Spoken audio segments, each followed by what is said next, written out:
We've come to the part of the showcase.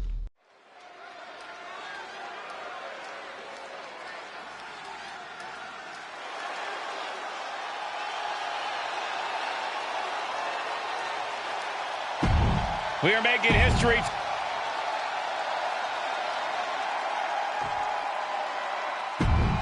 And Byron.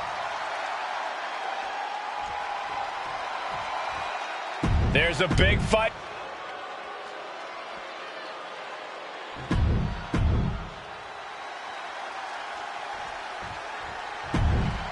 Natalya. This new generation of female superstars are providing yet another milestone moment here. Tamina, Charlotte, Carmella, Natalya, and Becky Lynch are going to climb the ladder and retrieve the briefcase. Become the first ever Miss Money in the Bank. A contract that can change lives hanging above the ring. Probably the most profitable opportunity in our sport. 15 out of 17 superstars have successfully cashed in the Money in the Bank contract. A surprise cash-in has only failed once, and the other failed cash-in was alerted to a week in advance. You are almost certain to become the next SmackDown Women's Champion if you grab the contract tonight.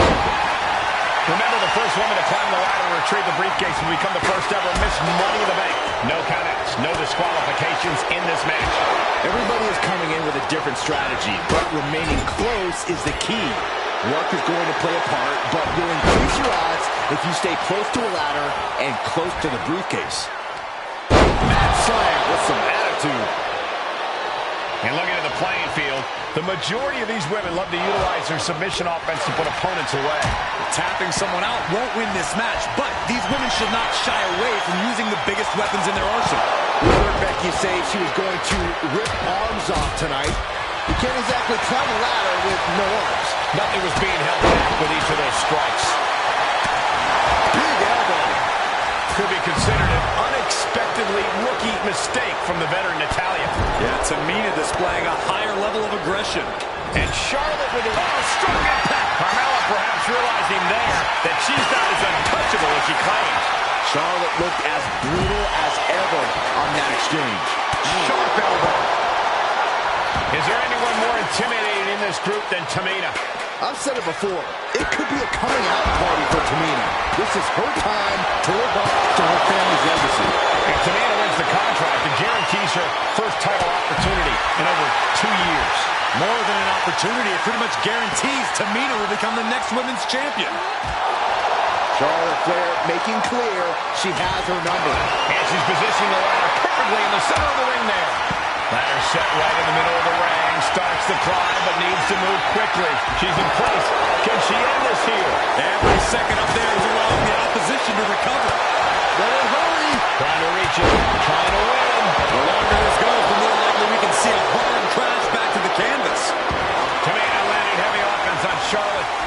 Charlotte thought tonight would be an ascension to her throne. Tamina's here to ruin that dream. Maybe this isn't a good position to go for it. That certainly seems to be having trouble up there. And we just saw some serious offense. 3 second-generation superstars competing in this match. Carmella, Charlotte, and Tamina. And Natalya, of course, a third-generation superstar. Women bred for these kind of moments. Any of these women will add a significant chapter to her legacy if she can become the first Miss Money in the Bank. Brought back into the ring from the floor now. Oh, man, that's like death by 1,000 cuts. Tamina not caring that Becky's a fan favorite. The crowd's adulation is meaningless.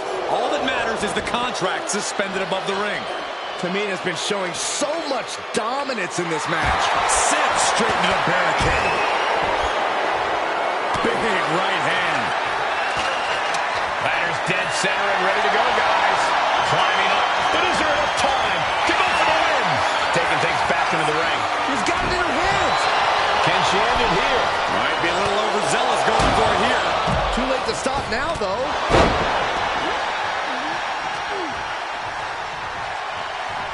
Up the ladder now. Let's see if this is ripe for the picking. Obviously, this is about more than just a win here. Now, this is about sending a message, Saxton. No safe haven in this match. These ladders can be your best friend or your worst enemy. There's no allies in this match. It's everyone for herself. There is no room for friends when history's being made, not when you can go down in the record books as the first to miss Money in the Bank. Boom, what a forearm. Kick to the gut. Here's the setup. Powerbomb. Nasty headbutt. Now bringing her fury to ringside. Oh, right to the leg.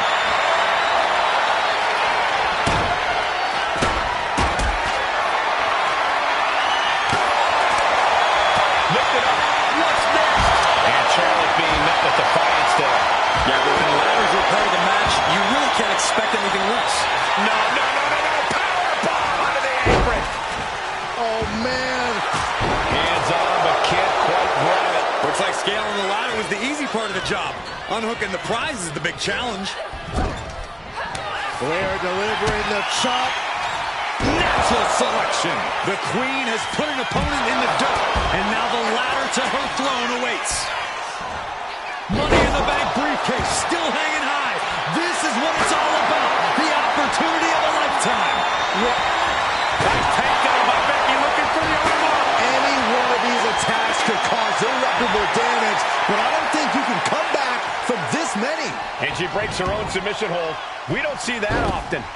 That can either psych out her opponent or come back to bite her. Things are looking a little rocky for her. This deep into a ladder match, the last thing you want is to start breaking down. Trouble might be coming our way. Quick, Saxton. Carmella with a super kick. Carmella's eyes are growing wider now. Is this her chance to climb the ladder and become Miz? Nice reversal by Charlotte Flair. Charlotte driving Tamina, and both tumble to the floor. Both women crashing down hard. The Queen, Charlotte Flair, the first to her feet, surveying the situation. Oh, my. Tamina into the steps. Well, you are seeing a heightened level of aggression, heightened level of intensity from all these competitors because of the stakes involved. Guys, where's Charlotte going? Flair looking to up the ante now from the top. Oh, my goodness, taking out everybody. The Queen rising to the occasion. What you just saw is why we say Charlotte is genetically superior. Yeah, undeniable athleticism from the Queen. Can it pave her way to the top of the ladder? She's setting the ladder up dead center. Well, her eyes are on the prize now. Ladder's in position. Gonna make the climb. Working on the hook here. The whole match is literally in the palm of their hands. And once again, she's put on the back foot. And all of this pain and discomfort will make ascending a ladder very challenging. Tamina's absolutely wrecking shop on Natalya, making sure the veteran won't have the strength to climb a ladder at all. Oh! And there's more damage getting piled onto Charlotte. Yeah, Natalya's been able to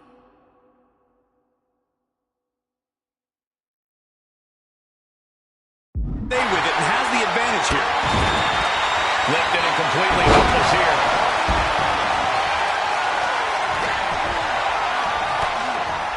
Reaching their opponent, and look at these. And a series of vicious knee strikes to the body. Oh, takes a big clean hit from the table. You can almost see the gears turning in their head as they set up the table. And Lynch gets stonewalled.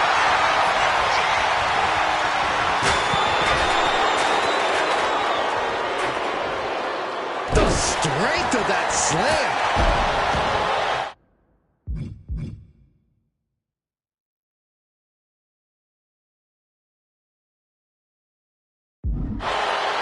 She has her lined up. This might be the end here. Producing a trampling. And this place is jumping. Huge boot.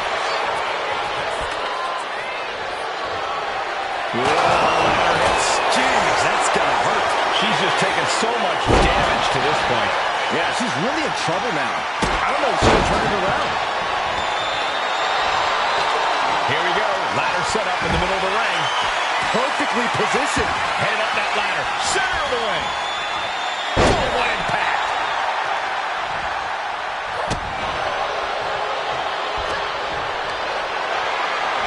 slam slipped out.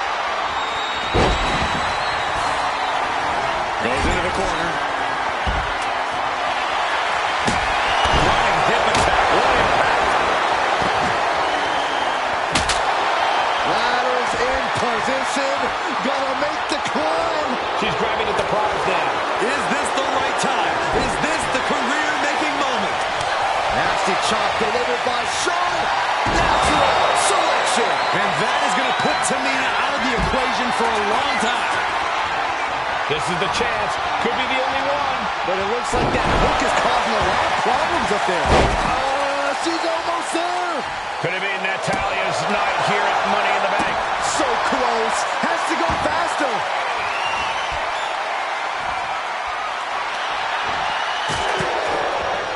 Turns it around. Not the bone. Natalya doing what she does best. Sharpshooter applied. Just looking to do some damage. She's trying to ask for mercy, but not even tapping out can help her.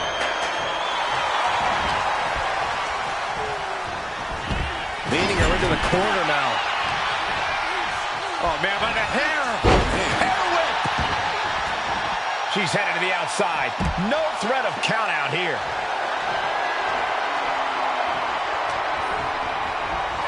Oh, my gosh. Ouch. Carmella saw that coming. Oh, you don't see that every day. Look at this. She's going for her destiny, guys. But she better hurry. She doesn't have much time. Off the ladder now. Let's see if this is right for the picking. She's stretching, but can she get a grip? Time is your enemy here. I just don't know if there's enough of it to get it down. Hold on. No, don't keep going. Everyone in the building is on their feet. Ladder set right in the middle of the ring. Starts the climb, but needs to move quickly. Gonna try and unhook it now. Victory is literally within reach. Seems to be struggling a bit up there. Yeah, sweaty palms making this difficult. Look at this, going right after the left arm. Gotta hurt. Shoulder right to the midsection. Kick to the gut. This is just establishing dominance. Meanwhile, it's Carmella. Becky's hope to reclaim her women's championship is looking a whole lot bleaker now.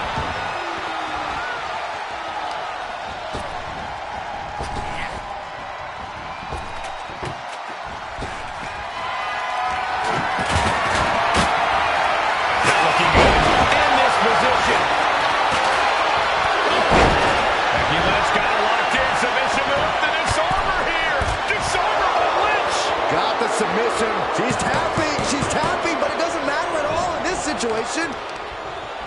Grabs the leg, bottom leg toss. Getting set up in the corner now.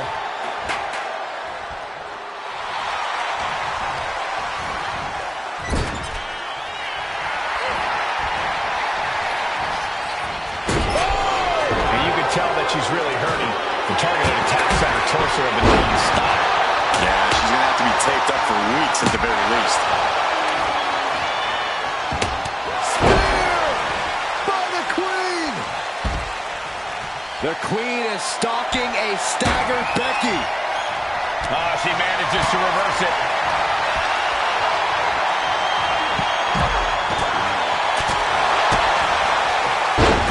Fast press! Fast press! Fast press!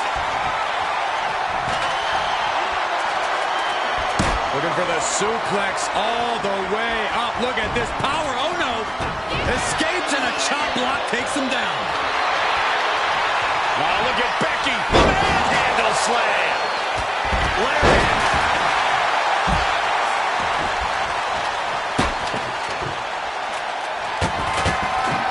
Up and wheelbarrow face buster. Man. Ooh, got clipped by the throwing kendo stick. What's Becky preparing here? What a suplex. Look at the velocity into the table.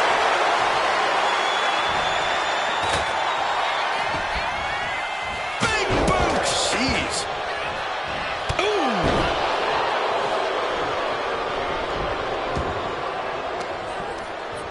She's tossed right out of the ring. A defensive elbow to the gut ends that. Boom, nice. Charlotte Flair with a trademark chopping. Natural selection. Bye-bye, Carmella. I don't think she'll be climbing a ladder after that. Picture perfect backbreaker.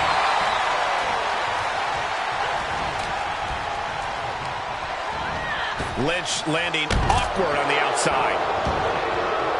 And this one's taken to the outside. Sliding back in under the ropes here.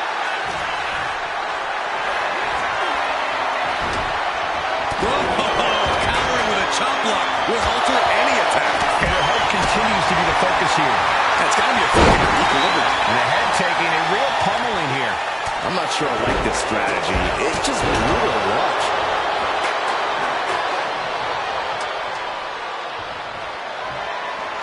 Byron, we got the ladder. Center of the ring. This is where you need to be. Clubbing forearm. And it really looks like her skull is the intended target here. Off the ladder now. Let's see if this is ripe for the picking.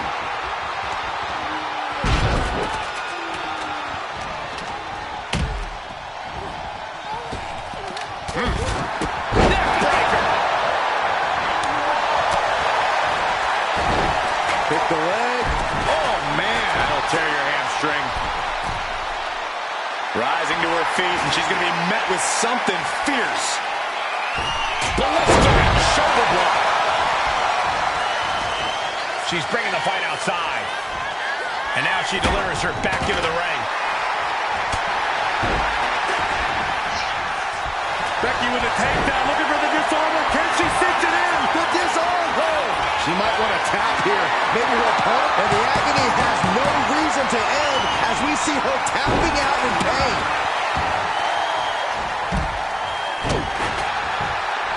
Got the leg. What dragon screw. That'll destroy a knee. Chop block. Brilliant. Right to the back of the knee. She's leaning the ladder in the corner.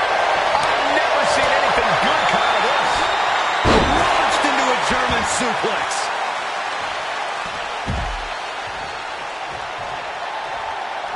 Back into the ring now. She's getting that ladder exactly where she wants it. A crucial step. Head up that ladder. Center. Finger is literally within her reach here. This is a risky play, but could be the only opportunity to match. Tamina is so close to victory now. Could this be her moment? Could be mere seconds away from unhooking it now.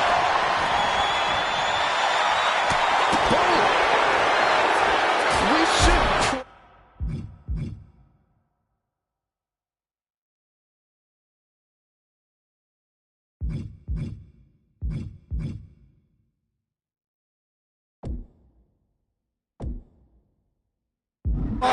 Yeah, we should probably... Uh-oh, we know what's next. What a splash.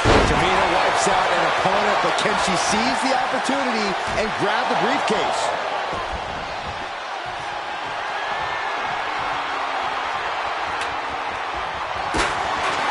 Center of the ring. Carefully setting up the ladder. Whipped into the corner with tremendous force. Climbing up, but is there enough time to go for the win?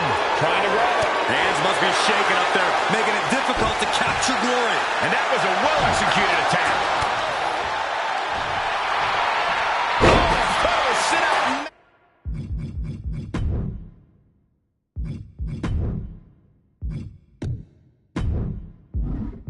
Slam. Ladders in position. Gonna make the climb. She's going for it. She certainly is. She can do it. Slow and steady won't win the race in this situation. And so much damage has been done to the head here. I really don't like this, guys. I'm hoping we'll see a side of mercy, but I don't know if that'll be the case. He's making the climb to the top rope. Oh, right to the side of the face. And she's fine taking this to the outside.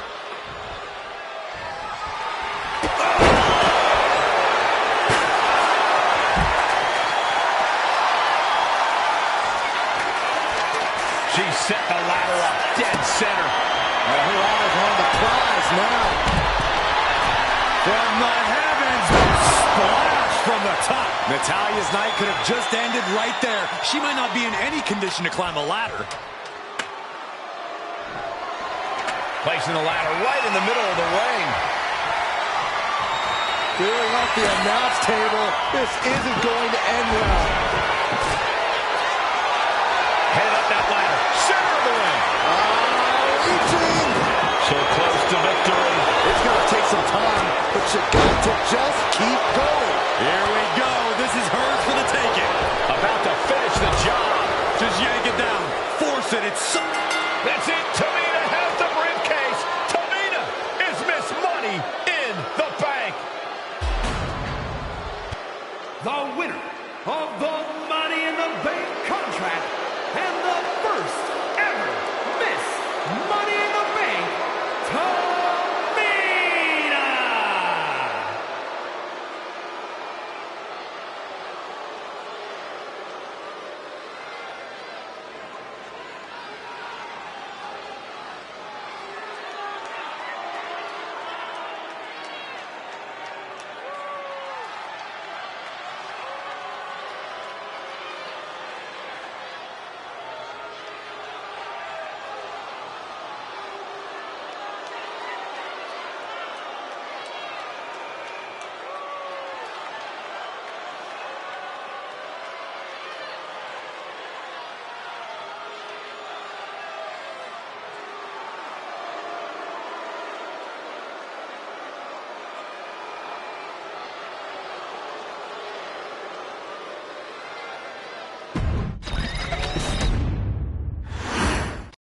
Charlotte, Becky Lynch, Tamina, Carmella, Natalya, all with a chance to make history. All with the opportunity to be called the first ever Miss Money in the Bank. The revolution that became an evolution only continues in the women's division. One of these women will climb the ladder and earn the opportunity of a lifetime. Is there anyone more intimidating in this group than Tamina? I've said it before, it could be a coming out party for Tamina. This is her time to live up to her family's legacy. If Tamina wins the contract, it guarantees her first title opportunity in over 2 years. More than an opportunity, it pretty much guarantees Tamina will become the next women's champion. Oh, look at the start of this. Could be going into the playbook for a submission. Tamina landing heavy offense on Charlotte. Charlotte. Fujiwara. Oh, nice way to get out. Stomp to the ring. Oh, she just clocked her. Intercepted by the man. 3 second-generation superstars competing in this match. Carmella, Charlotte, and Tamina. And Natalya, of course, a third-generation superstar. Women bred for these kind of moments. Any of these women will add a significant chapter to her legacy if she can become the first Miss Money in the Bank. What a display of strength here. A powerbomb like that will leave you with bruises and remind you of this moment for days. Oh, man, right to the arm. Hyperextend your elbow. And Becky's toughness certainly got tested by that hit. She's taking some offense, but she can still climb that ladder. She's taken her share of blows at this point. Was definitely not thinking about finesse with that one. Was only thinking about dominance. A contract that can change lives hanging above the ring. Probably the most profitable opportunity in our sport. 15 out of 17 superstars have successfully cashed in the Money in the Bank contract. A surprise cash-in has only failed once, and the other failed cash-in was alerted to a week in advance. You are almost certain to become the next SmackDown Women's Champion if you grab the contract tonight. Being sent out like yesterday's trash. Just goes to show you the level of animosity here tonight. Forcing her right out of the ring. And clearly stooping low with that attack. Illegal in many sports, but that was used effectively in there. Nice reverse. What you just saw is why we say Charlotte is genetically superior. Yeah, undeniable athleticism from the Queen. Can it pave her way to the top of the ladder? And looking at the playing field, the majority of these women love to utilize utilizing submission offense to put opponents away. Tapping someone out won't win this match, but these women should not shy away from using the biggest weapons in their arsenal. We've heard Becky say...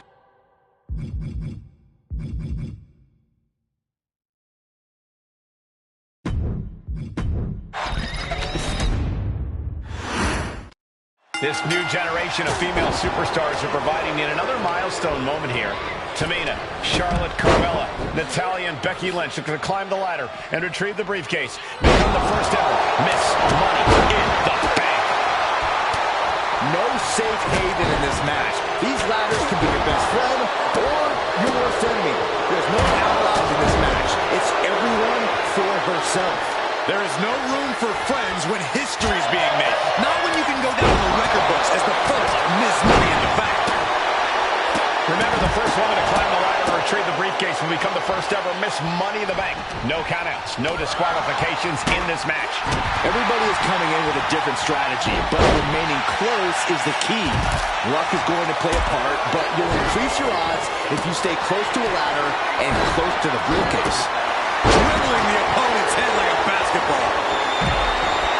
A contract that can change lives hanging above the rim. Probably the most profitable opportunity in our sport. 15 out of 17 superstars have successfully cashed in the Money in the Bank contract. A surprise cash-in has only failed once, and the other failed cash-in was alerted to a week in advance. You are almost certain to become the next SmackDown Women's Champion if you grab the contract tonight. Placing her against the turnbuckle. Oh, man, she finds a hard landing on the outside. And she's beginning to look a little weary. And there's that ruthless streak of Charlotte's already just flowing out of her. Suplex attempt. Able to go behind, though. Chop block. From the middle rope. Stiff headbutt. Is there anyone more intimidating in this group than Tamina? I've said it before, it could be a coming out party for Tamina. This is her time to live up to her family's legacy. If Tamina wins the contract, Soaring! Guys, they're coming dangerously close here.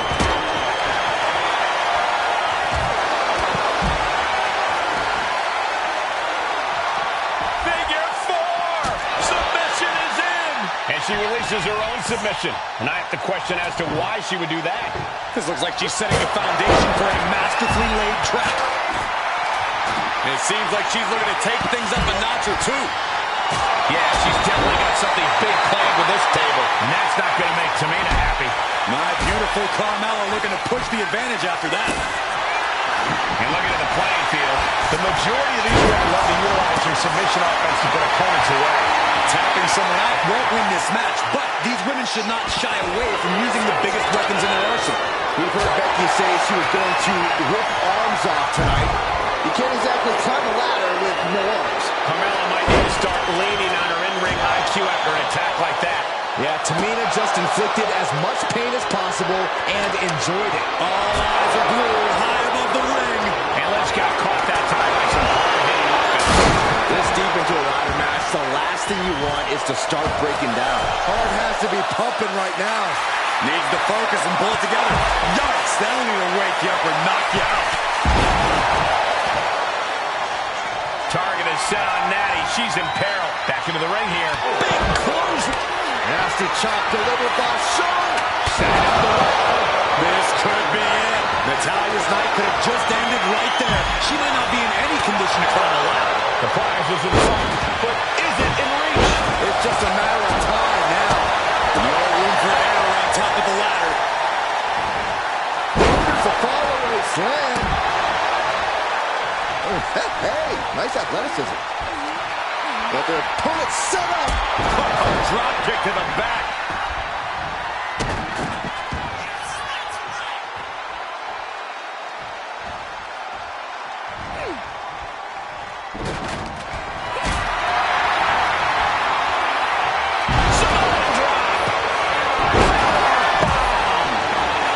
She left an opening.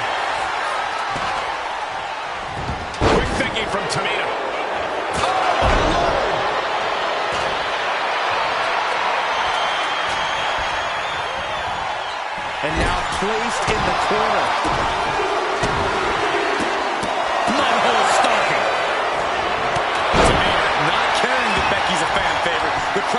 congratulation is meaningless. All that matters is the contract suspended above the ring. Tamina's been showing so much dominance in this match. Natalya sent flying to the outside. Three second-generation superstars competing in this match. Carmella, Charlotte, and Tamina. And Natalya, of course, a third-generation superstar. Women bred for these kind of moments. Any of these women will add a significant chapter to her legacy if she can become the first Miss Money in the Bank. The longer this goes, the more likely we can see a hard crash back to the canvas. Oh, right into our announce table. Saxton, you stay here and hold down the fort.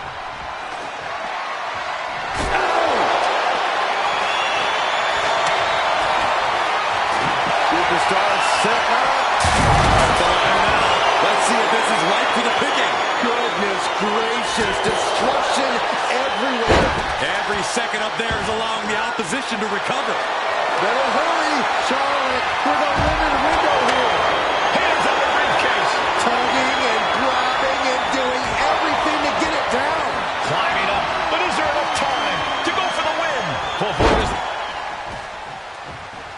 What you just saw is why we say Charlotte is genetically superior. Yeah, undeniable athleticism from the Queen. Can it pave her way to the top of the ladder? And you know what's next, guys? And meanwhile, Tamina wipes out an opponent, but can she seize the opportunity and grab the briefcase?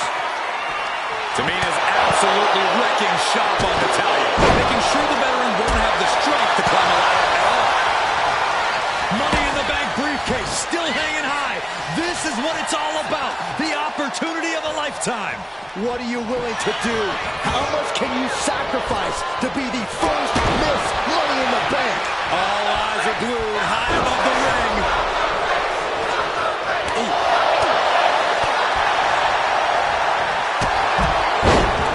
Side Russian leg sweep takedown and rapid fire rights over and over.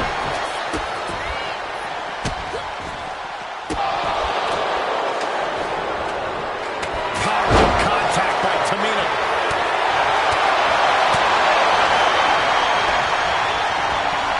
Ooh, just bouncing off the turnbuckle. Ooh, face first. And oh man, look at this.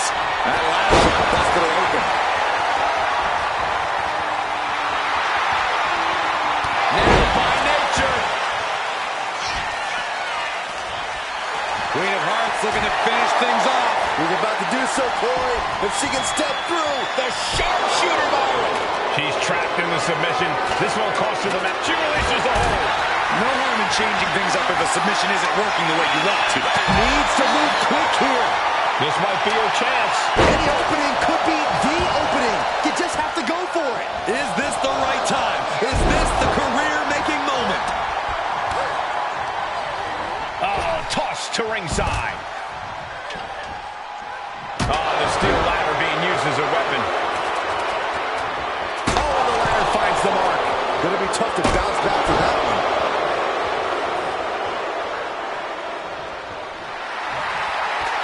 Look at this. She's going for her destiny, guys. But she better hurry. She doesn't have much time. Getting the ladder into position here. Hit the perfect spot, too. And Natalya has been able to... This is Natalya's wheelhouse.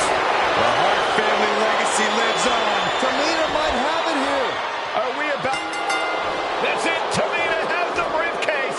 Tamina is Miss Money in the Bank. The winner of the Money in the Bank contract and the first ever Miss Money in the Bank.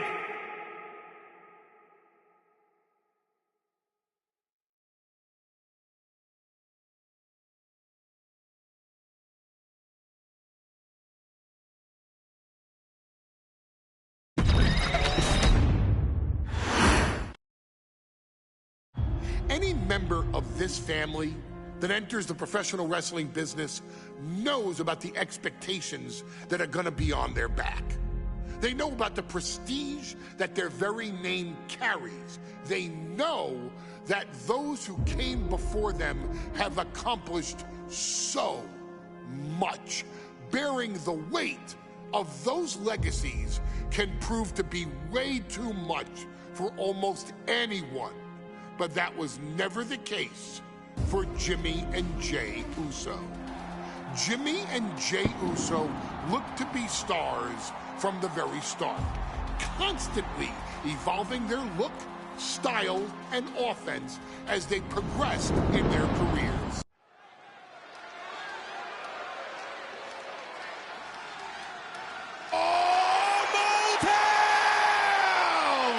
Don't you dare be sour! Clap for your world-famous four-time champs and feel the power! Are you prepared to kick off Hell in a Cell with the four-time tag team champions?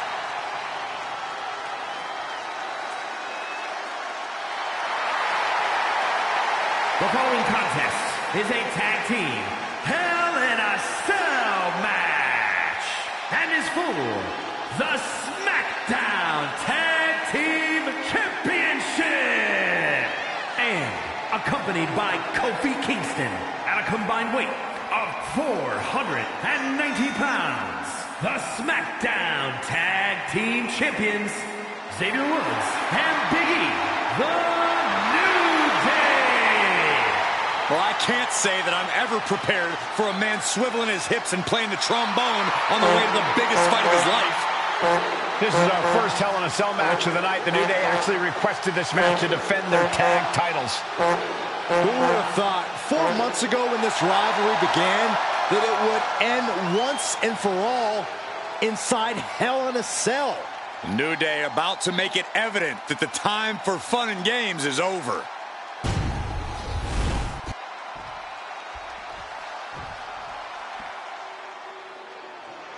This is the first time that tag titles will ever be defended inside Hell in a Cell. And at a combined weight of 493 pounds, Jimmy and Jey, the Usos. Tonight in Detroit, the Usos welcoming New Day into the penitentiary. This is going to be like a Chow Hall beatdown.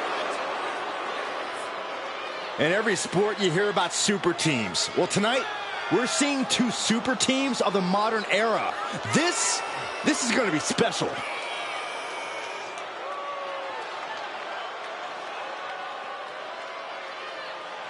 Tornado tag rules here, gentlemen. 2-on-2 as Kofi is going to be locked outside the structure. Pinfall or submission needs to happen in the ring, but we all know this fight's going to go everywhere before that happens.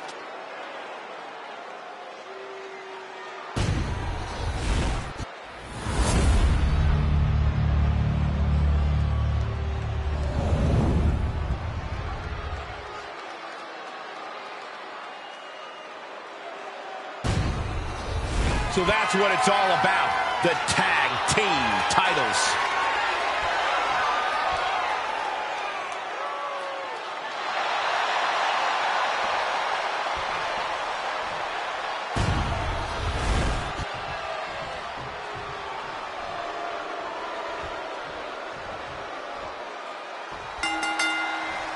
Remember, this match is under Tornado tag team rules, a 2-on-2 match where the pinfall or submission has to happen inside the ring.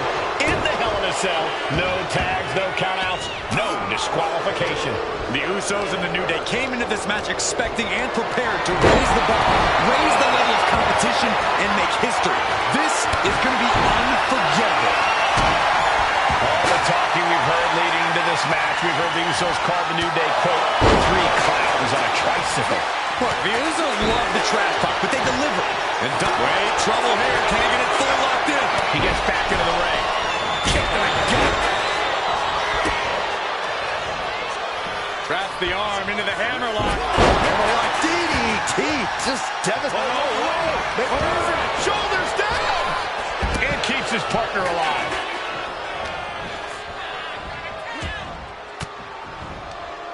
And Big E falls to a counter. Handle applied. Up and oh wow, face first. The Usos and the New Day have had such a back-and-forth competition within the tag team division. You can just look at these teams' title reigns, their dominance.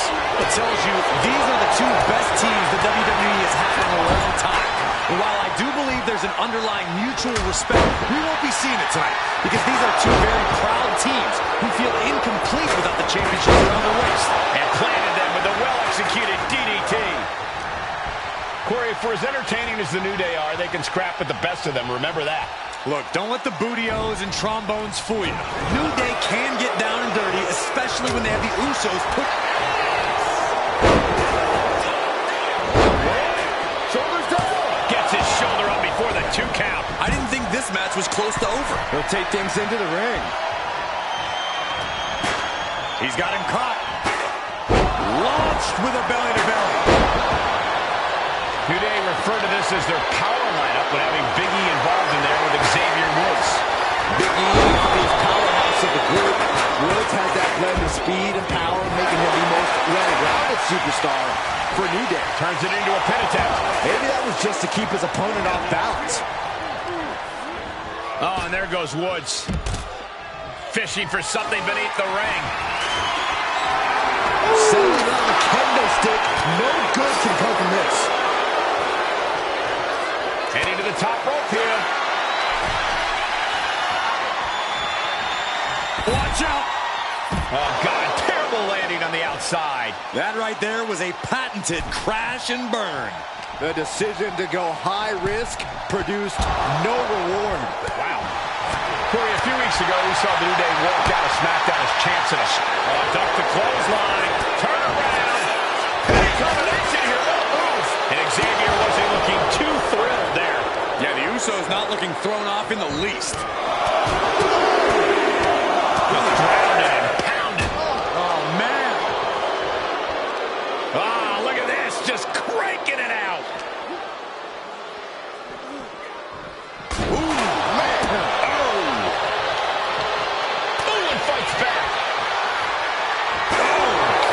Right to the cranium. Oh, for the title. It only gets a 1 count. He's still got life in this matchup.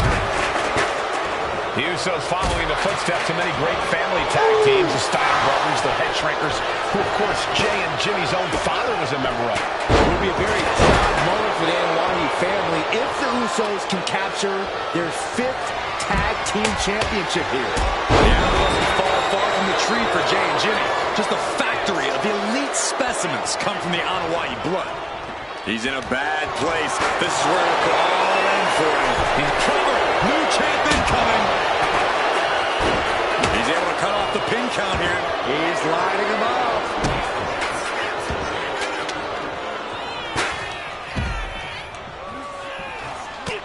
Now to the ring, to the confines of the chain link enclosure.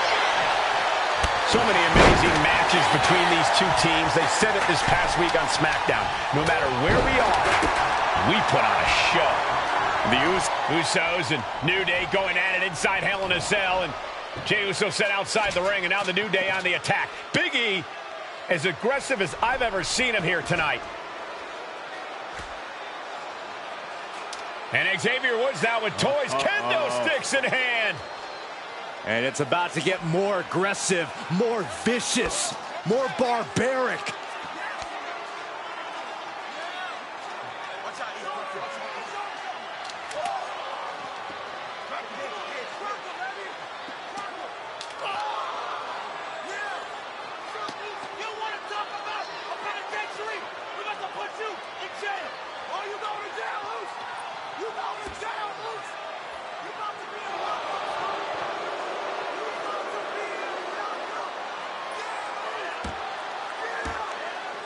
I've never seen this vicious of a side from the New Day. It's what Hell in a Cell does to you.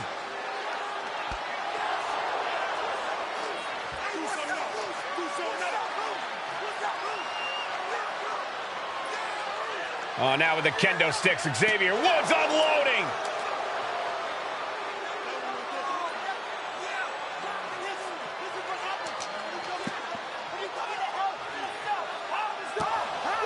Well, you're saying it, Byron. Hell in a Cell makes you do some awful things. Just attempting to survive, attempting to win. Do whatever you want, punish however you want. Right now, that seems to be the mission statement of the New Day in order to retain the SmackDown Tag Team titles. And that's what it's about, proving you're the best in one of the most insane environments in WWE today. The New Day have just changed the whole complexion of this match. I don't know if I've seen New Day go to these lengths before. Well, no time. Woods top rope with the limit break elbow. Now the pin for the championship. Oh, it breaks the pin and makes the save. Ooh. Talking to Xavier, he told me the one thing the Usos have taught us is that we have to embrace a more lawless culture here in WWE. A more lawless culture in this rivalry. And that could be the reason the New Day chose to have this match in the Hell in a Cell. It's been such a chaotic rivalry. Therefore, only this kind of lawless match could finally put an end to it for good. Looking to explore every inch of hell here now. And he's going with the great equalizer here, this steel chair. Double-leg takedown, got the shoulders down. Champ's down. This one's, he ends the pin attempt for some reason. Oh, kick right to the gut, sliding into the ring now. Shot right to the gut. The Usos and the New Day have been trading title reigns for the majority of the year now. This, the contractual rematch for the Usos. If they lose, the Usos won't get another opportunity for the titles as long as the New Day are champs. And just beating on the Usos, it's not only about winning the tag team titles, it's about stripping the New Day of everything that made them popular with the WWE Universe. It's about making sure the New Day never competes again. It's never been just about the title, Saxton. It's about these two teams wanting to claim for the title and the glory. No! Kick out at two. This is no time to hesitate. You can feel the end coming. And he's coming too, about to stumble his way into danger. Boom! Right on target.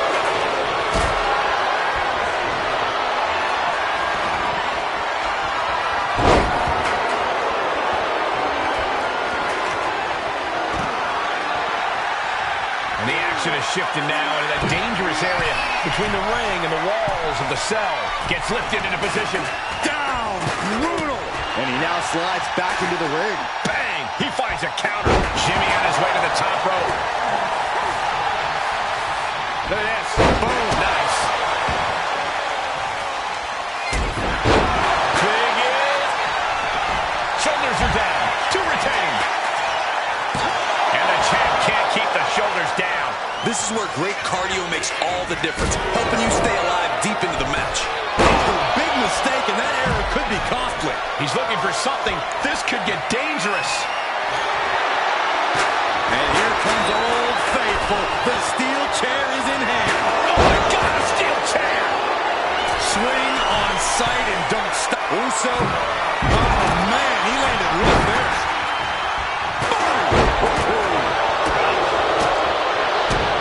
Kick to the gut. Nice around into a neck breaker. Whoa, that was a stiff chair shot to the gut.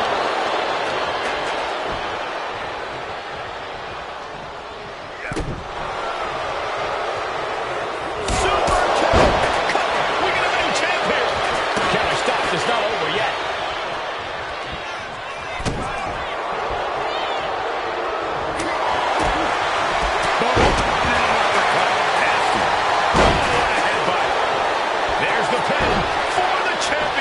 What's he doing?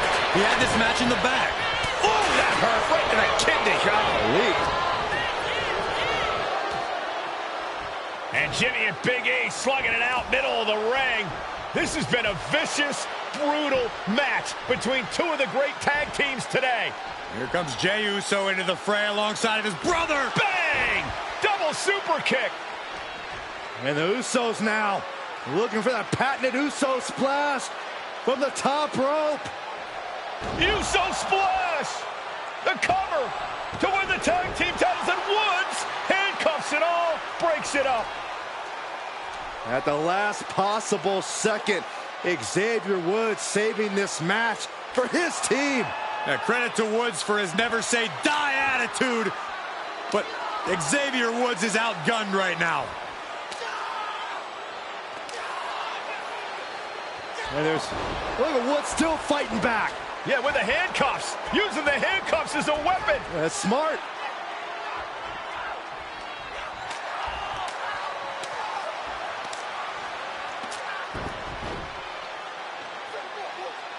And Woods now down. And trying to still fight back. What heart from Xavier Woods. That Hart may not have much more fight left. Jimmy and Jay back up to the top one more time. Uso splash in stereo. The cover. The Usos win the tag team titles. Here are your winners and the new SmackDown Tag Team Champions, the Usos.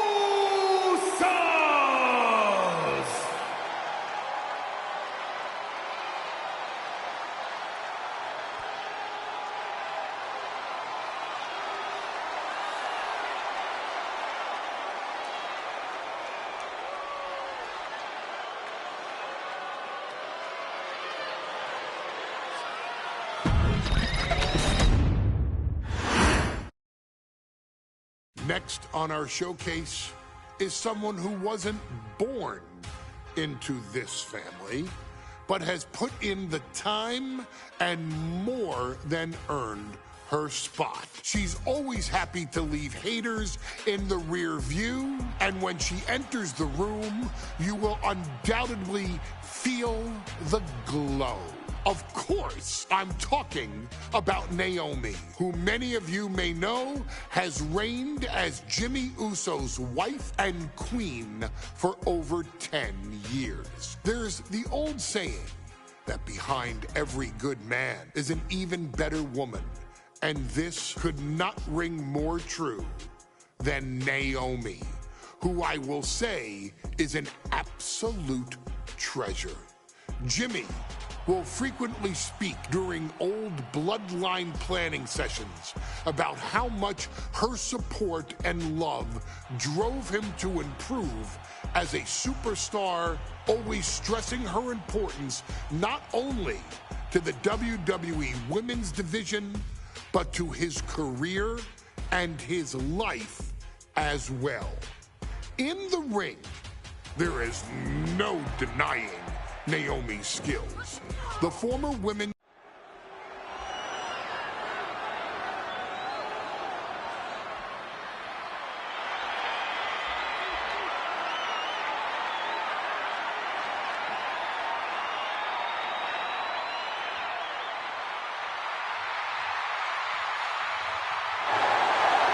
Gentlemen, it's glow time!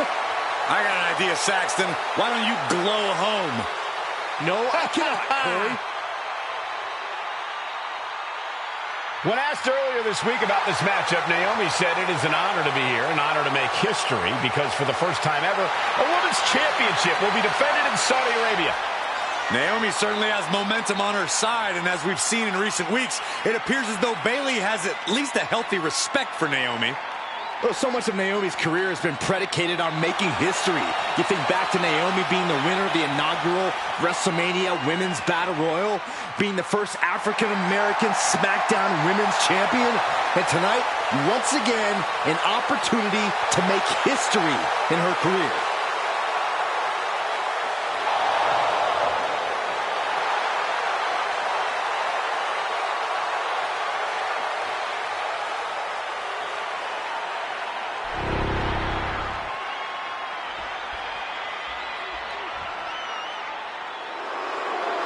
And gentlemen, when Bayley was asked about this history-making match tonight, she said, of course I'm part of this, because history is made by winners. And I'm going to become a role model for everyone here tonight in Saudi Arabia and for everyone around the entire world. I asked Bayley her thoughts on this match, and she said, new country, same sheep. Bayley is nothing if not confident headed into this match. Oh, and everything you just said is indicative of the new attitude, the new personality of Bayley. Bayley has been SmackDown Women's Champion for a record-setting 279 days. She's won every title available in WWE. The NXT Women's Championship, the Raw Women's Championship, the two-time SmackDown Women's Champion, a Tag Team Champion, a Money in the Bank winner. Bayley's accomplished it all. But the one thing Bayley has never done in her career, she's never beat Naomi. And believe me, that is a huge point of confidence for Naomi and a huge pressure on the champion. What an exciting moment for both of these competitors tonight, but once the bell rings, it's down to business. The SmackDown Women's Championship is on the line.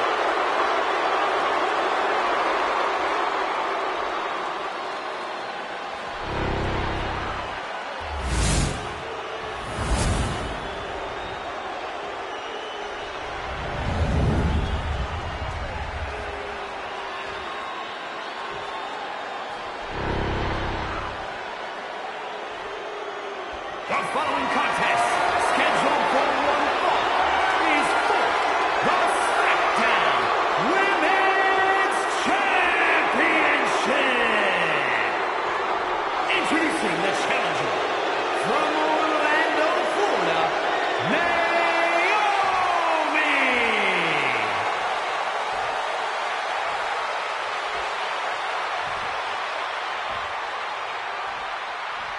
And her opponent, from San Jose, California, she is the SmackDown Women's Champion, Bayley!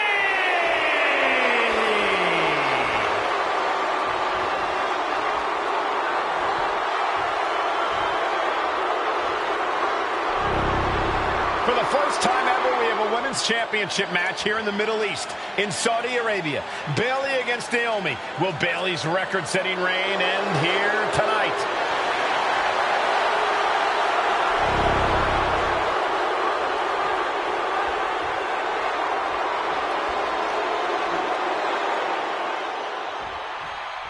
Bayley versus Naomi. SmackDown Women's Championship on the line.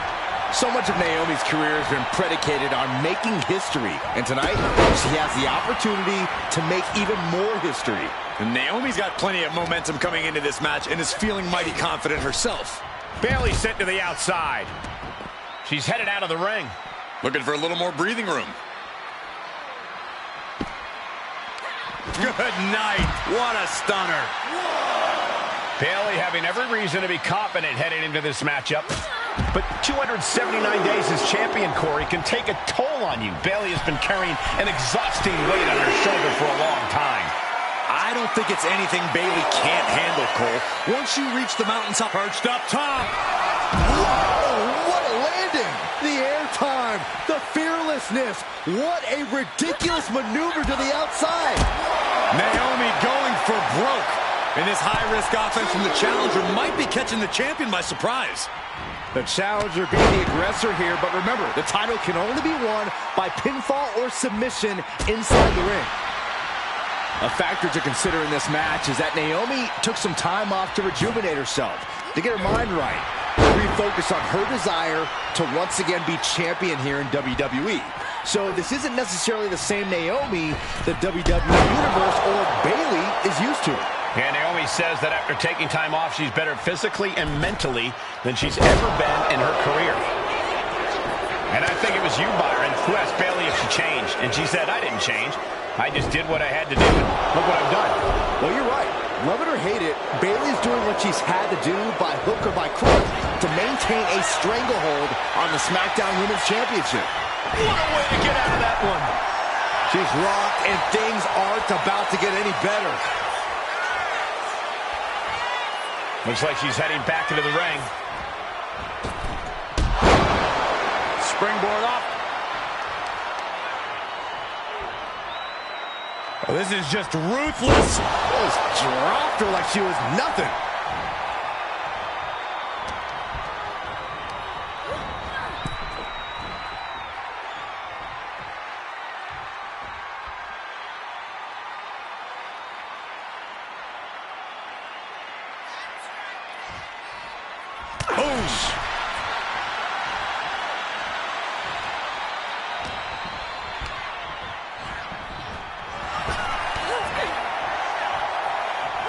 Nice running crossbody. right into the pin. Not time to expect victory yet.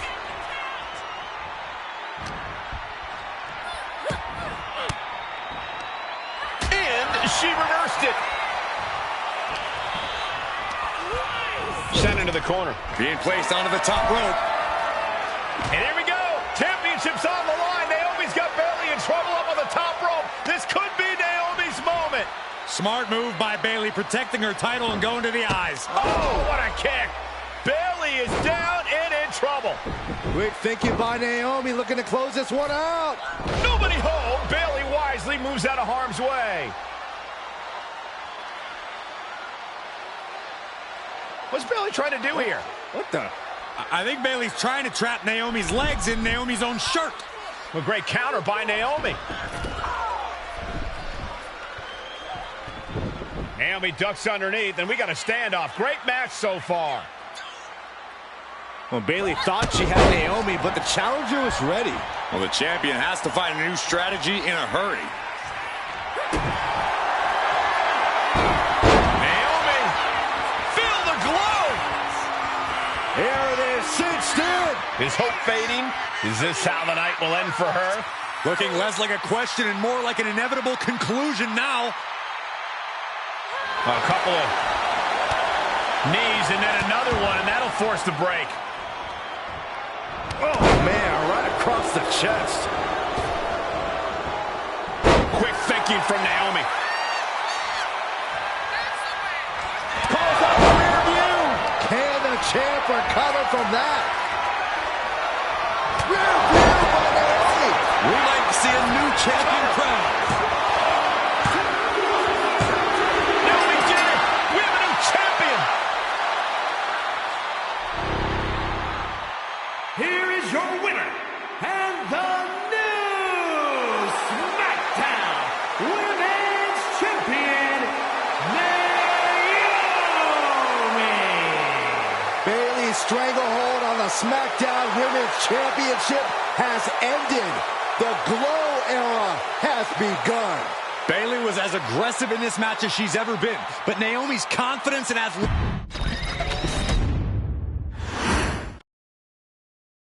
Ladies and gentlemen, if it weren't for the next two superstars in our showcase, none of this would be possible.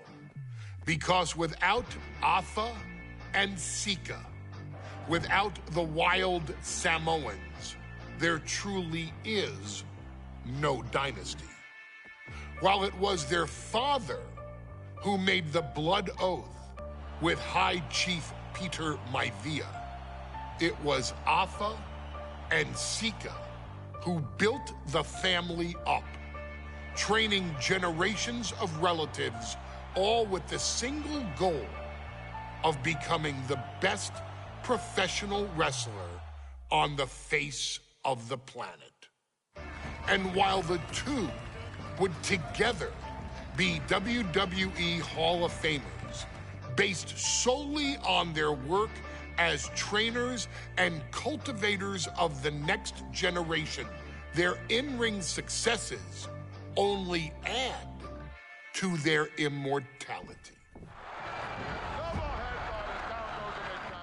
Atha and Sika formed WWE's most dominant tag team of the early 1980s, fighting their way to the WWE Tag Team Championship on 3 separate occasions. Opponents were often defeated before the bell even rang to start the match, falling victim to the aura and the intimidation factor of having to step into the ring with the Wild Samoans, accompanied by Captain Lou Albano. The trio formed a masterful group that was able to take all opponents off their game, be it through Albano's devious schemes or the overpowering nature of the Wild Samoans. WWE had never dealt with a team so primal, turning each match into a battle of survival. Most feared, the deadly Samoan drop. A move that has been imitated by many, but duplicated only by a chosen few. There they are, the Wild Samoans. These are immigrants coming from the island, trying to figure it out, trying to find a way. I couldn't imagine being these men. I couldn't imagine taking on these responsibilities of setting the tone in a whole new country. And then trying to break into entertainment on top of that. But they made it work. And that's what we are. We're workers. We make it work. These tribal elders set the standard for all of their descendants to not only follow, but they also taught their descendants how to surpass it. So beloved were the two that perhaps no moment holds more significance to your tribal chief, Roman Reigns, than when he was presented the Ula Fala by his father Sika and Uncle Afa after the 2020 Hell in a Cell event. You see, it was their acknowledgement that gave Roman Reigns the unshakable confidence to continue his journey to becoming the greatest of all time. The utmost respect, love, and gratitude for those men. Because if my father and uncle don't do what they do, we're not here. We now humbly present to you the honor of walking in the famed footsteps of the Wild Samoans, finding a tag team in WWE's long and storied history that we felt would test the Wild Samoans was not an easy task. But then, a thought came to your wise man. Why not give the audience exactly what they want? Why not put the Wild Samoans against one of the greatest tag teams of all time? Why not present Afa, Sika, the Wild Samoans versus Bubba Ray and Devon, the Dudley Boys? And if we're going to go that far, let's do it in a tables match. Showcase that savage brutality that made both teams the eternal legends we know them to be. No pinfalls, no submissions, no rules. Just be the team that avoids being put through the table, and you will emerge victorious. And with these four men, you better believe that things are going to get extreme.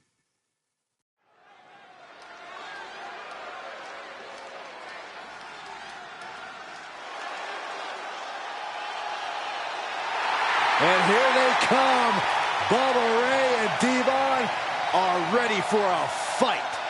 That's just what they'll get from Afa and Sika, and then some.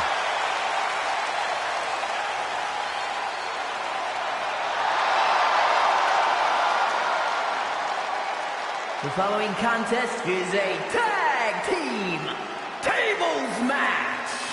And at a combined weight of 603 pounds, Bubba Ray and Devon, the Dudley Boys. It takes a strong brotherly bond to agree to go into battle against the Wild Samoans, but that's exactly what Bubba Ray and Devon have. I have a strong feeling this match isn't going to be for the faint of heart. Well, look, the Dudley Boys may not be all there in the head, but they're easily the most highly decorated tag team in pro wrestling history. They've beaten the best, they've beaten the toughest, and they're ready to come in and beat the wildest tonight. Both the Dudley Boys and the Wild Samoans are coming into this tables match with something to prove. Who's the best tag team of all time? Who's the more cohesive, brotherly unit? Who's more savage? Who's more extreme? Gentlemen, we are moments away from finding out the answers to these questions once and for all.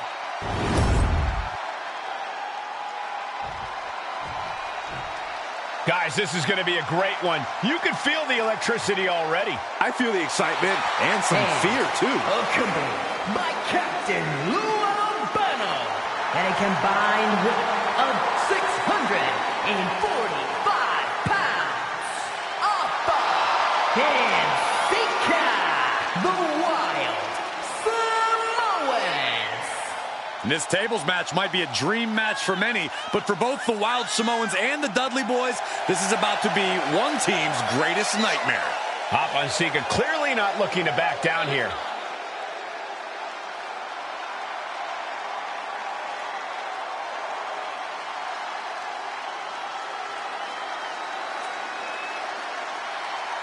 The Dudleys can certainly handle their own, but they've never faced anyone or anything like the Wild Samoans. Those mean looks on both Alpha and Sika's faces. I'll tell you, they're out for blood. And the Dudleys are about to walk right into the lion's den.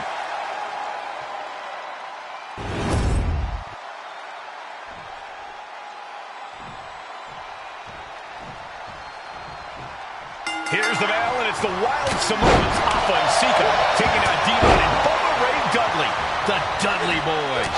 Two sets of brothers, two sets of absolute madmen, ready to get the tables and get downright savage. Bringing a new definition to the term sibling rivalry. This one will get extremely physical. Boom! Corey, the Wild Samoans are about as tough and mean as they come, a very physical duo. And we've seen how they use their heads, almost like a concrete. From the top! Double axe handle. He quickly slides into the ring. They've got their opponent on his hand. Oh my gosh, that's gross. That's it.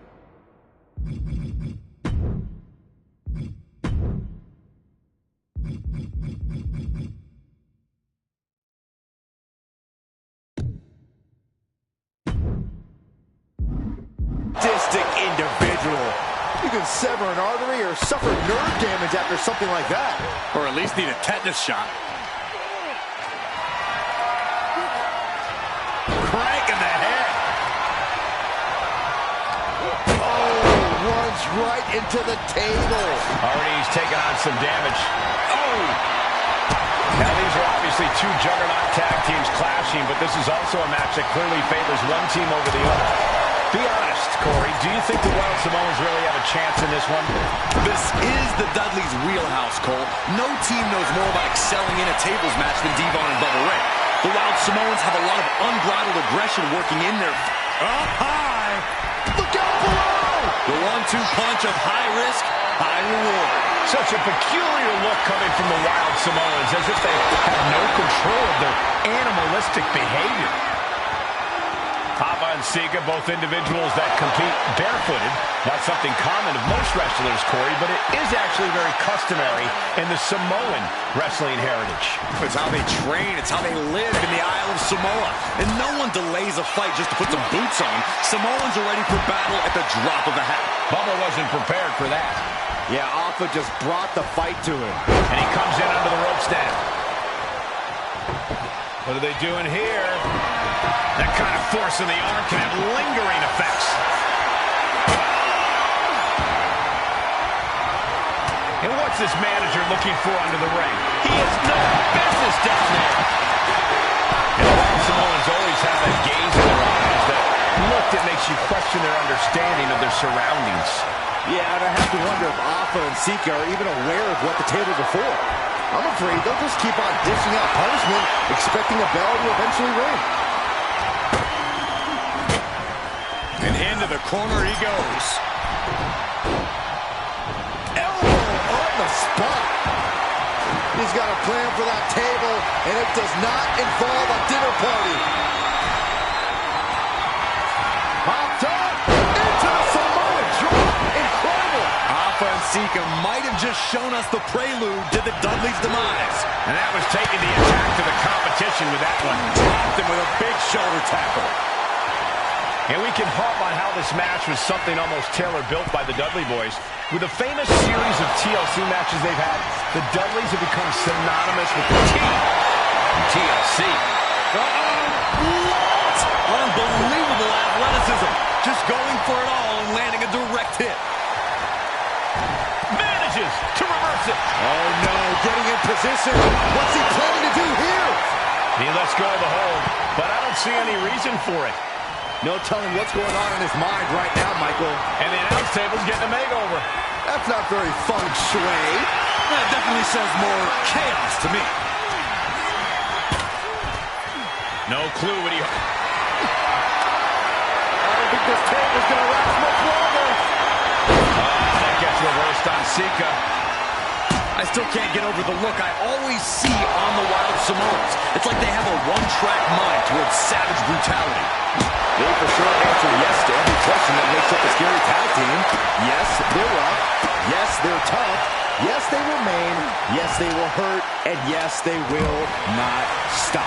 He is getting rid of the turnbuckle pad. Don't say that too loud, Saxon. You might get caught. And now thrown back into the ring. Sidewalk slam! Almost drove him through the ring. Counters to gain the advantage. Just punishing their opponent. He's putting something together. Drives his opponent down with a Uranagi. The Dudley Boys came in tonight knowing they had to turn up the dial. Had to match Alpha and Sika's level of aggression. Bubba Ray and Devon know they have to be extreme as they can be. Yeah, but what the Dudleys call extreme, the Wild Samoans just call regular old Tuesday. Alpha and Sika are just a different breed of wrestler. Look, I don't care who you are. You could be King Kong or a kaiju. It's going to be curtains for you if you're on the receiving side of a Wild Samoan headbutt from the top rope. Uh-oh. Sika turns that around.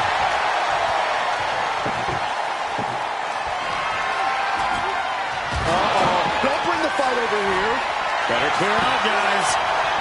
He'll make his way to the ring. Caught with that sharp elbow. He is clearly looking to destroy his opponent right now. Not sure what's next, but I'm... Bubba Ray was ready for that. Oh, man. And it's reversed. And we're witnessing two titans of the tag team game absolutely destroying each other here. The Wild Samoans and the Dudley Boys battling for supremacy, battling to get the other team through some tables. Oh.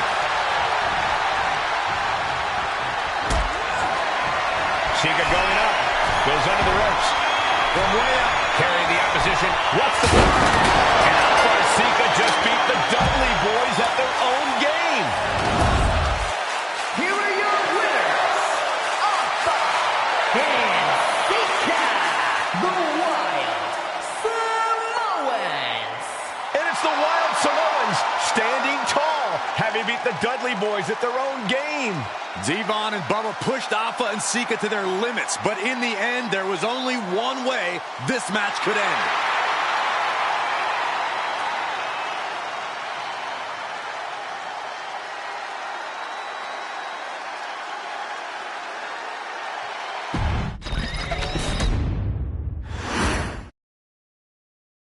From the very moment he arrived as the enforcer of the Bloodline, Solo Sikoa has taken every brutal, savage element of his predecessors and refined them into a near-perfect smashing machine.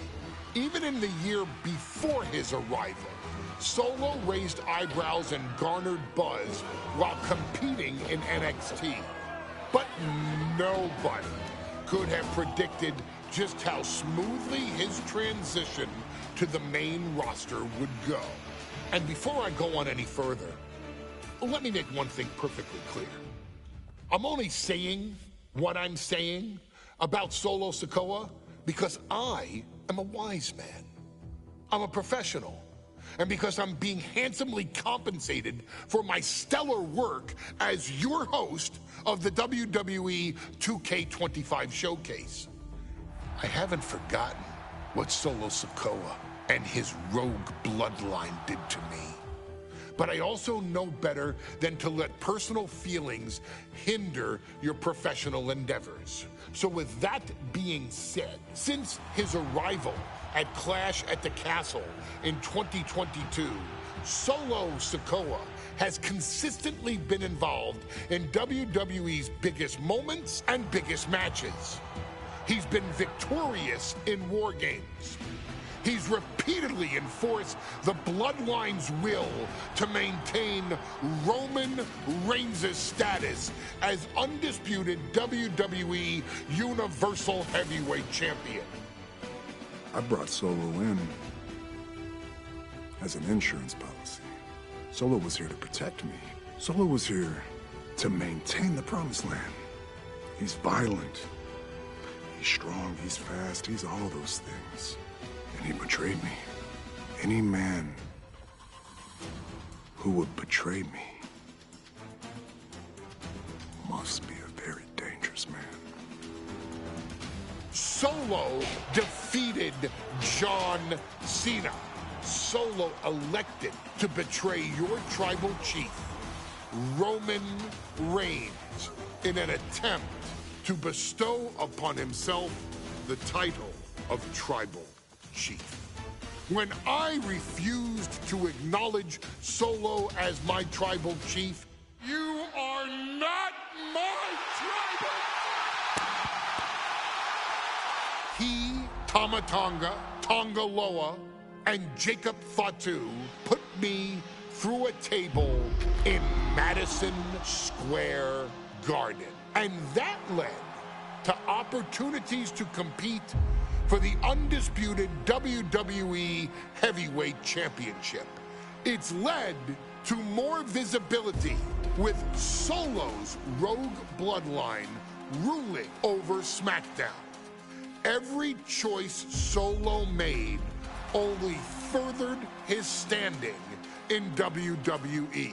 He has the bloodlust of the wild Samoans, the brutality of his cousin Yokozuna, and the single-minded focus of Roman Reigns, all rolled into one.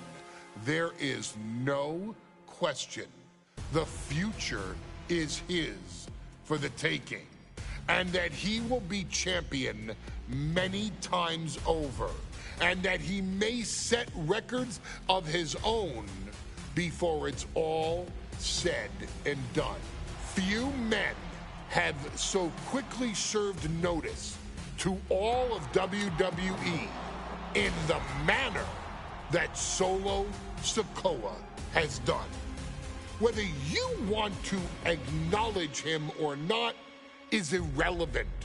One way or another, Solo Sikoa forces you to do just that, or you will suffer severe consequences. One by one, each and every single superstar on the WWE roster is going to find that out. Solo will make sure of it.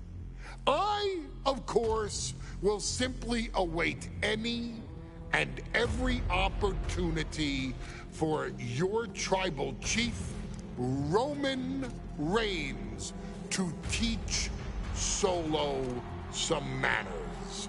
Until that happens, though, we are taking you back to the one-year anniversary special for NXT 2.0, which saw then North American champion Carmelo Hayes, and indeed, he is him, issue an open challenge. Unfortunately for the future superstar, it was to be answered by Solo Sikoa, and things went as well for Hayes as you can probably guess. Showcase the unrelenting fury that has made Solo Sikoa nearly unstoppable, and defeat Carmelo Hayes to earn Solo his first championship victory. It won't be easy against Carmelo, especially when he has Trick Williams watching his back.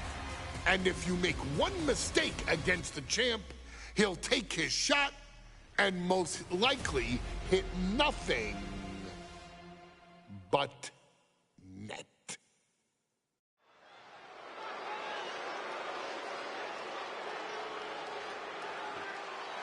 Here comes the A-Champ. The following contest scheduled for one fall is for the NXT North American Championship. Accompanied by Trick Williams, he is the NXT North American Champion, Carmelo Hayes. Mello and Trick looking so pleased with themselves after attacking Wes Lee. NXT 2.0 celebrating its first anniversary, all thanks to amazing talent like this man. Hayes has a look right now. He probably thinks he's getting the night off and another day on his North American title reign. Well, after what Mello and Trick just did to Wes Lee, who's going to have the guts to step up and take Lee's place?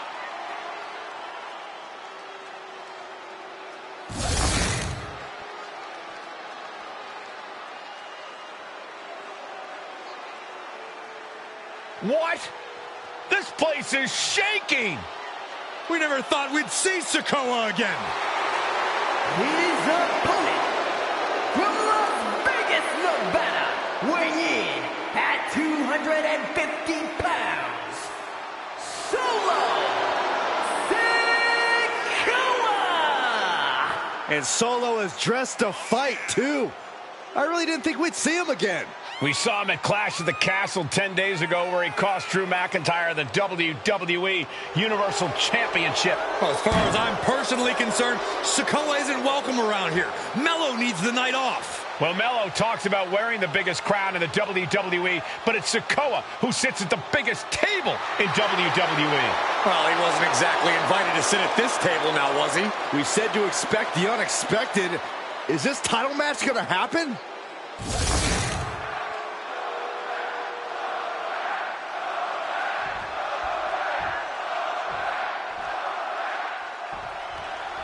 As we say in WWE, expect the unexpected. We expected Wes Lee to be Carmelo Hayes' opponent here, but instead, we have the surprise return of Solo Sikoa as he's claimed his title opportunity. Solo Sikoa, fresh off joining the Bloodline, is here. He has answered the call, and we indeed have an NXT North American title defense tonight for NXT 2.0's one-year celebration. Strong words from Carmelo Hayes before this match saying, quote, heavy is the head that wears the crown, and Mello has the biggest crown and the heaviest head. Mello has indeed proven worthy of said crown, but he's face-to-face with a man who has a seat at the biggest table in WWE. Well, both men have earned their status thus far, that's for sure. Got to be a tough situation for Carmelo Hayes here. He's up against it. And Sikoa sent toward the ropes, and Carmelo Hayes with a kick right into the midsection. Mello taking it to Sikoa here. The power of Solo just a little too much for the A-Champ in this instance. What a chop. Trademark viciousness. Lack of mercy. That's what Solo Sikoa is all about. Into the corner. Big splash by Sikoa. Mello in trouble. Sikoa. Trick Williams making sure Mello got out of harm's way. Well, at least momentarily. Yeah, momentarily is right. Sikoa continuing to inflict more punishment on the champ. And Hayes takes out Williams on the outside. Solo standing strong. Solo not allowing the presence of Trick Williams to distract him whatsoever. Solo has the mindset to destroy anyone in the way of him in the NXT North American Championship.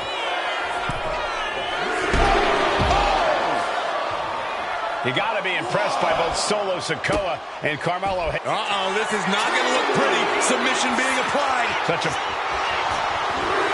nice escape. Sikoa gets out of dodge. Run out of ringside and back to the mat. Oh, what a kick. And Trick's having trouble managing this onslaught. And it looks like Solo has all the answers for Carmelo at this point. Down in a hurry. In position. He's painting a bullseye on him. Knew what was coming there. Back and forth trading reversals. vicious, downright savage club right there. Oh, man, taking it to the trachea. Trick Williams cheering on Carmelo Hayes. You cannot deny the impact Trick has had since he joined his childhood friend's side. Yeah, that decision to bring Trick Williams into NXT 2.0 changed the trajectory of Carmelo Hayes' career. Trick told Melo 12 months ago, forget about pandering to the NXT universe, just focus on yourself. And that was the day that Melo truly became the A-Champ. We saw Solo Sikoa join the Bloodline just 10 days ago. But this bond between Melo and Trick might be even thicker than blood. A reversal. Well scouted. Carmelo's finally able to slow all that incoming offense. Carmelo was getting ground down, but could have just started a quick turnaround here. Sikoa seems to be executing his game plan. And the power of Sikoa proving too much for Hayes right now. Gets driven into the corner, connecting with a sharp elbow. What a main event this has been for the one-year anniversary of NXT 2.0. And without this rebranding, Solo Sikoa may have never had the opportunity to show the world what he can do. And if Solo didn't have this breakout year, maybe his cousin Roman Reigns wouldn't have trusted him enough to be part of the Bloodline. Big uppercut rocks the jaw of Carmelo Hayes, ripped out of the corner. Looking to put him away, and now Trick Williams up on the apron, causing a distraction. Trick paying dividends. Ooh. First 48. And that could be the turning point for the North American champion. Oh, Samoa drop by Sikoa. Cover now for the win. Hayes kicks it too. And Williams once again on the apron. You can see how concerned Trick Williams is that Carmelo Hayes' championship hopes, might be fading away. Super kick drops Williams. Hayes picked out of the sky. What a spinning solo. Is that it for Carmelo Hayes? Trick is out. Carmelo is dazed. Here's your chance, Solo. Rearing way back. Samoan spike. The challenger comes up big. Hayes quick to count. Schoolboy. Shoulder strike here. Whip break, so the pin's called off. He's quick to get out of the way there. And Carmelo gets stifled. Cinching in a waist lock, but right hands from the opposition. And Hayes is finally able to mount some resistance with that. That's possibly the trigger for Hayes to battle his way back into this. And you can see that offense was aimed directly at his skull. Carmelo is losing his grasp for this match now. This brutality is Sikoa's trademark.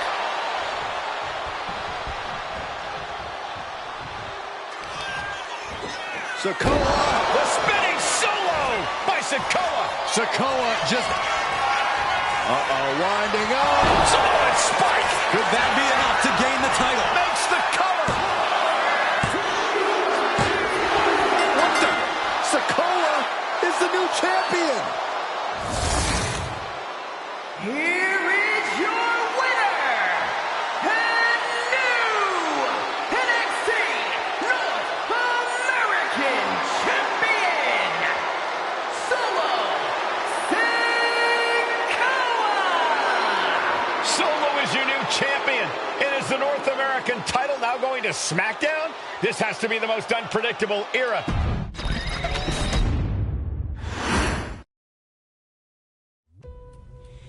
I ain't doing this one.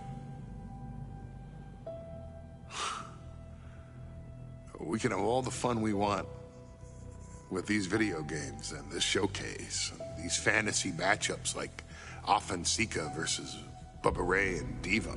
But I'm not doing shtick about Roman Reigns and Seth Rollins. That's a little too volatile. And it's way too personal for Roman Reigns. Roman Reigns and Seth Rollins came up together in the Shield.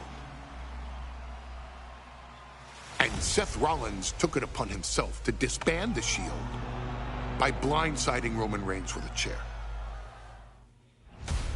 At WrestleMania 31, Roman Reigns, in the main event of WrestleMania, was about to win the WWE title when Seth Rollins cashed in Money in the Bank and stole the main event, the match, and the title from Roman Reigns.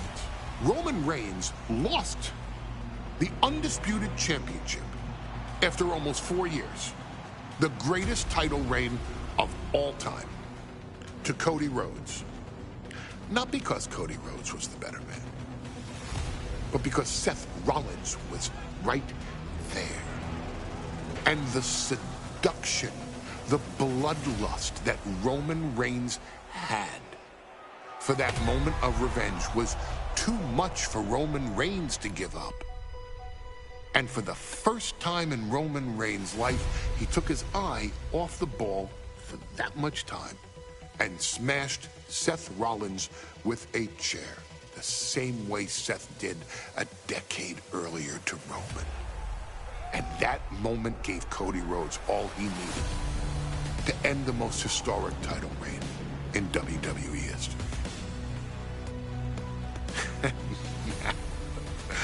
I'm supposed to do shtick about Roman Reigns versus Seth Rollins for a showcase?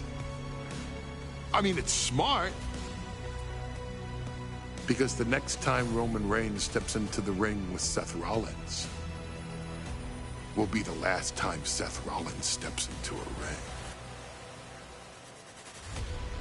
Next time Roman Reigns gets his hands on Seth Rollins, you won't have your architect anymore. You won't have your visionary anymore. You won't have your revolutionary anymore. You will have your tribal chief, Roman Reigns, but you'll never again have Seth freaking Rollins. Roman Reigns will put an end to Seth Rollins in WWE. And then the only way you'll ever be able to see Roman Reigns versus Seth Rollins will be in the WWE 2K25 showcase. Roman Reigns versus Seth Rollins from the 2022 Royal Rumble. And that's not a prediction.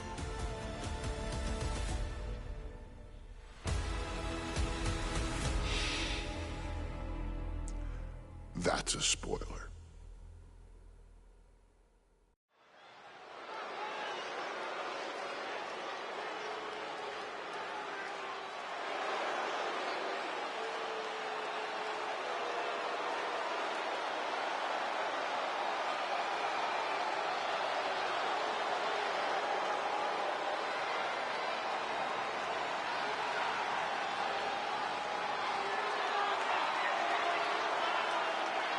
The big question as we kick off Royal Rumble, will Roman survive tonight?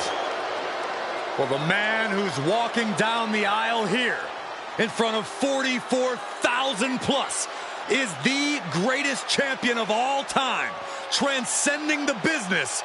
And tonight, it's personal.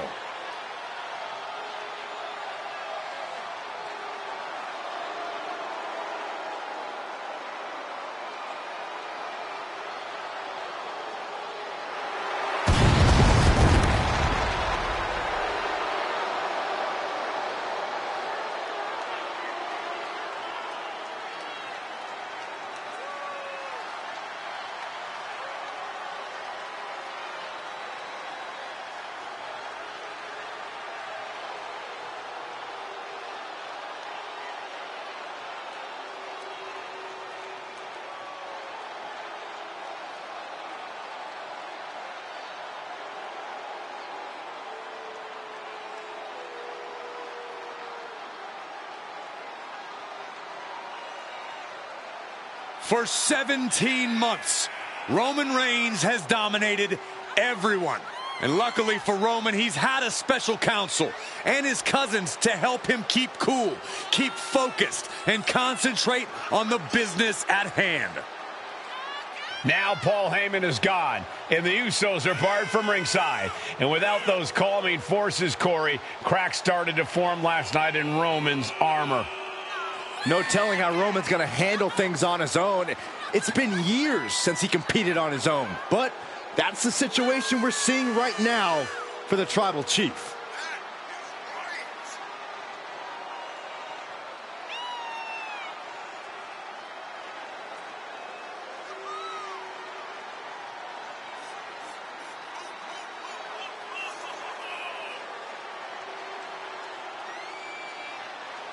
In recent weeks, Seth Rollins touched on the one thing that Roman Reigns has not been able to get over: the dissolution of the Shield at the hands of Seth Rollins. Roman Reigns is a loyal man, a family man, and what Seth Rollins did to his family was cowardly in the eyes of the head of the table, the Tribal Chief, the man who was blessed by the gods of sports entertainment.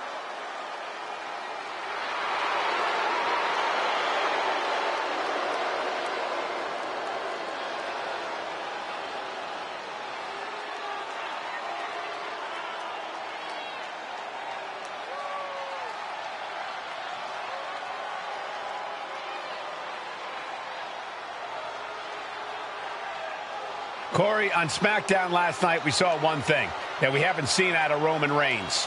We saw Roman Reigns lose his cool.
Look at this. Even more mind games from Rollins. As we heard that music pop right there, the Shield, you can't help but have a little nostalgia. You can't help but think back to the glory days of when the Shield would go to town, beating everybody down. Until that man right there, Seth freaking Rollins, decided to tear it apart. Seth Rollins says he knows Roman Reigns so well. He knows how to prey on the insecurities of the Universal Champion. He knew there was one thing that Reigns will never get over, and that is that Seth Rollins chose to end the Shield. The infamous blow to the back of Roman Reigns with a steel chair many years ago, which broke up perhaps the greatest faction in WWE history.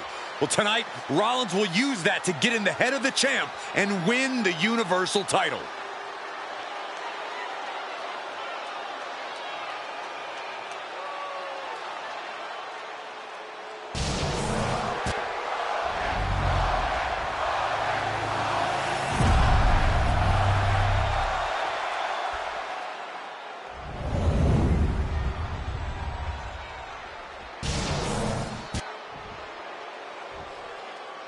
The following contest, scheduled for one fall, is for the Universal Championship.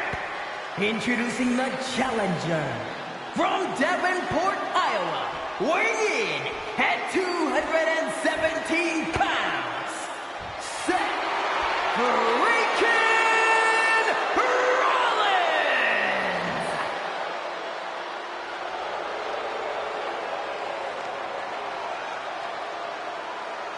and his opponent from Pensacola, Florida, weighing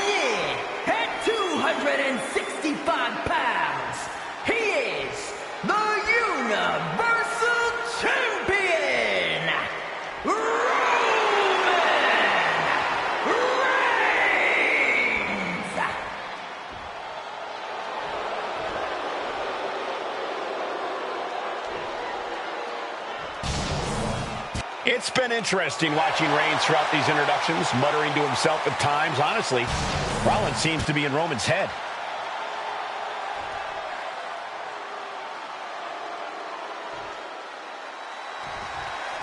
The Royal Rumble Premium Live event kicks off with a match between two former brothers.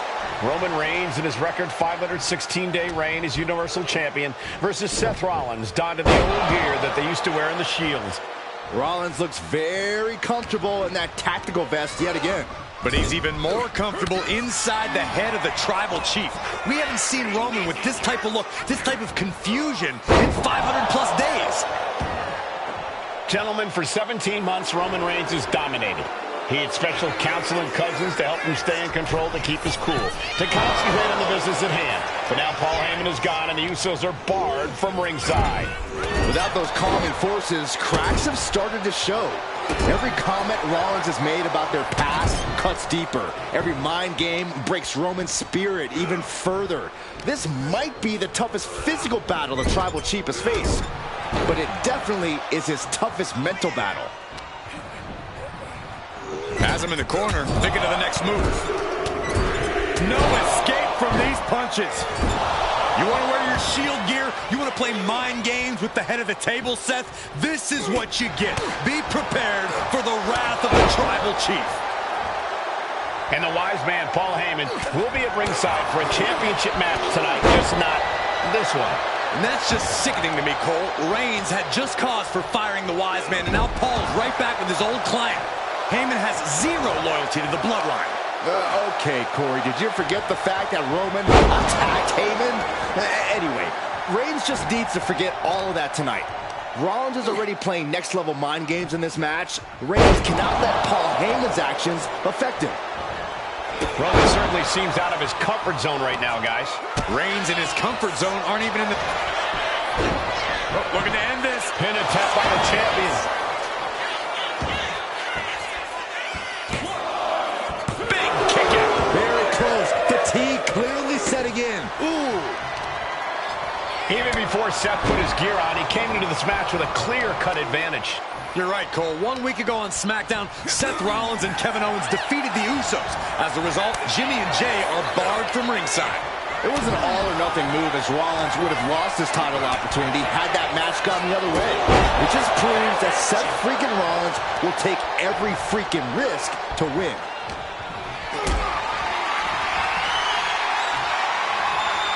Picked up and being carried around now. No question after that powerbomb, the champ has a strategy to retain. He is hurled out and crashes down to the floor. And he's going to the outside, which will start a count out. The Tribal Chief has been dominant over the last 516 days since he captured the Universal Championship. Month after month, he's dominated every top contender on the SmackDown roster. Roman Reigns has beaten big names over the last year and a half. But Braun Strowman, Rey Mysterio, the Demon Finn Balor, even John Cena. But Reigns has to be bothered by the fact that he has never been able to knock off Rollins in a premium live event match in his career. Never successfully defended a title against Rollins. Indeed, two of the biggest PLE losses of Roman Reigns' career have been at the hands of Seth freaking Rollins. At Money in the Bank in 2016, Rollins defeated Reigns for the WWE title. And a year prior to that, Rollins committed the heist of the century and used the Money in the Bank to steal Roman's WWE Championship in the main event of WrestleMania. Back in the nick of time. Powerbomb position. Throwing down punches and counters out. I have to admit, it's a pretty cold move for Rollins to just take the years of history the Shield had and turn it into a joke here tonight. It's appalling, Saxton. Rollins has always treated that sacred history as a joke. Now we know that Roman Reigns is a loyal man, a family man. What Seth Rollins did to his family 8 years ago was cowardly. Now it's time for Rollins to pay. But right hands create separation and an escape. One counter met by another. Reigns with a Superman punch! Absolutely laid Rollins out. And now Reigns can finally overcome his former Shield brother. Caught in a bad spot. Big powerbomb. Seth is being overwhelmed. The power and rage of the Tribal Chief is just overwhelming Rollins here. Right in the face.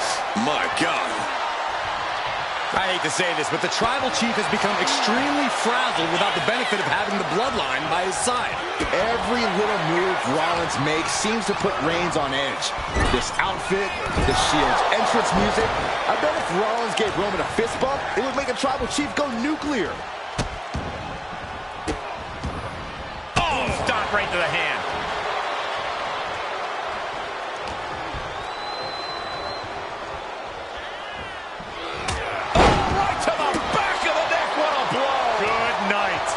Another attack to the head and looking a little dazed.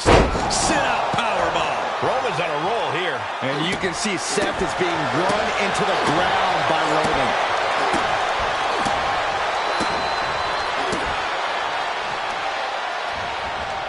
Oh, man, right to the arm. Hyperextend your elbow. Dribbling the opponent's head like a basketball.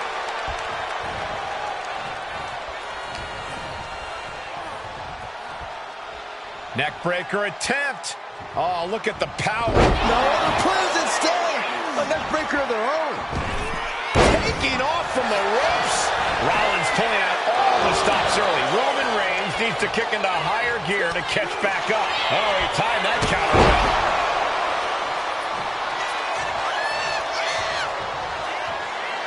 Reigns ready to strike. Unpacks a well-placed punch.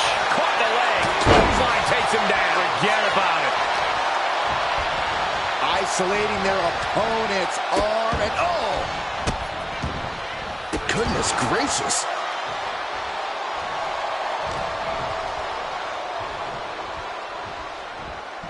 Wow. Oh, right to the back of the neck. What a blow. Good night. Trapped in the corner. Non-stop blows. Puts the boot to the midsection. Oh, what a kick. Right to the gut. Boom. Ah, look at this. Just cranking it out. Cranking the head. He's got him square in his sights here. Superman punch from Reigns. And Reigns unleashed absolutely everything he had on Rollins there.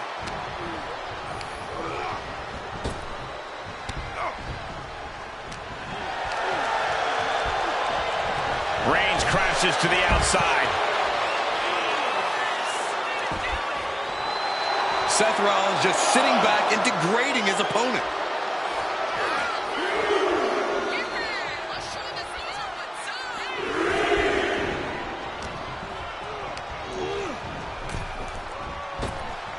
Reigns comes up short on that attack. And now he's back into the ring.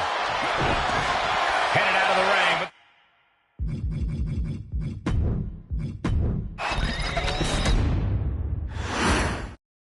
But bell rings and the WWE Universal title is on the line. Roman Reigns over 500 days as Universal Champion, but nobody has been in his head like his old brother in arms, Seth Rollins. Well, Seth freaking Rollins tore that brotherhood apart 8 years ago, and we can now see that the Tribal Chief never truly recovered from that night. Well, speaking of family, the Usos have been banned from ringside, and last month, Roman fired Heyman from the Bloodline. So right now, the head of the table needs to win without any allies by his side. And the wise man, Paul Heyman, will be at ringside for a championship match tonight, just not this one. And that's just sickening to me, Cole. Reigns had just cause for firing the wise man, and now Paul's right back with his old client. Heyman has zero loyalty to the Bloodline. Okay, Corey, did you forget the fact that Roman attacked Heyman? Anyway, Reigns just needs to forget all of that tonight. Rollins is already playing next-level mind games in this match. Reigns cannot let Paul Heyman's actions affect him. Reigns is wasting no motion. The power and rage of the Tribal Chief is just overwhelming Rollins here. Ooh! Just punched him right in the mouth. Relentless. Just grounded and pounded. Gentlemen, for 17 months, Roman Reigns has dominated. He had special counsel and cousins to help him stay in control, to keep his cool, to concentrate on the business at hand. But now Paul Heyman is gone, and the Usos are barred from ringside. Without those calming forces, cracks have started to show. Every comment Rollins has made about their past cuts deeper. Every mind game breaks Roman's spirit even further. This might be the toughest physical battle the Tribal Chief has faced, but it definitely is his toughest mental battle. Seth freaking Rollins has made it extremely personal with Roman Reigns.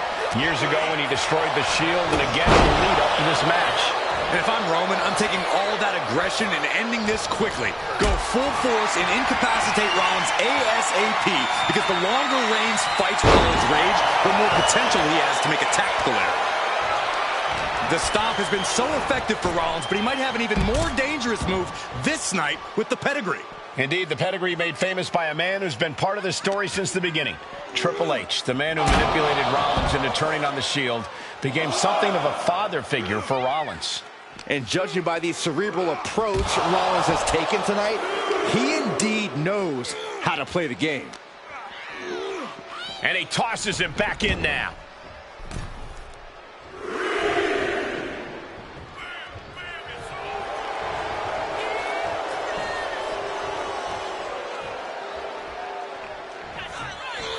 He gets out. Beautiful O'Connor roll for the victory. I think it's over. Kicks out before one. He didn't even let the ref start the count.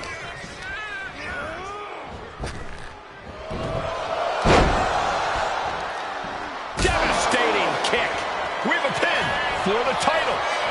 The champ with a surprisingly quick kick out. What stamina. It's truly impressive to completely beat the count here. Oh, he cuts it off.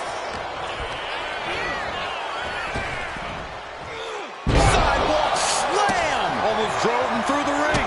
And his stamina's going to drain fast, taking shots to the torso like this. And that's a well-targeted attack to the body.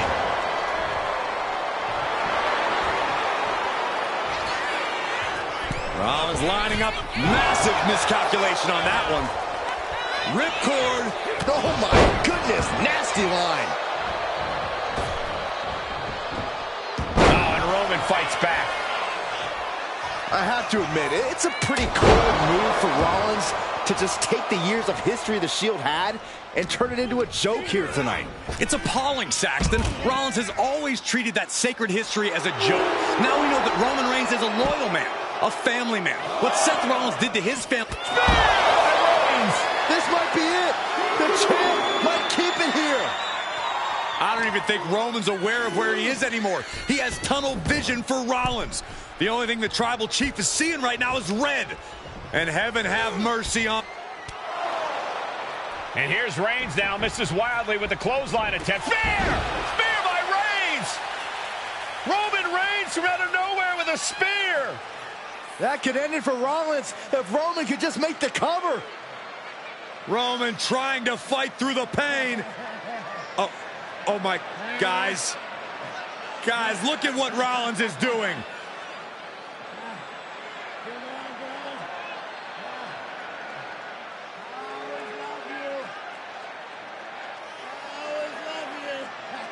After all these two have been through, Rollins wants that Shield fist bump. Reigns shaking it off as Rollins continues to try to play mind games. Yeah, but that may have triggered a litany of emotions within the Tribal Chief. Reigns unsure of what to do.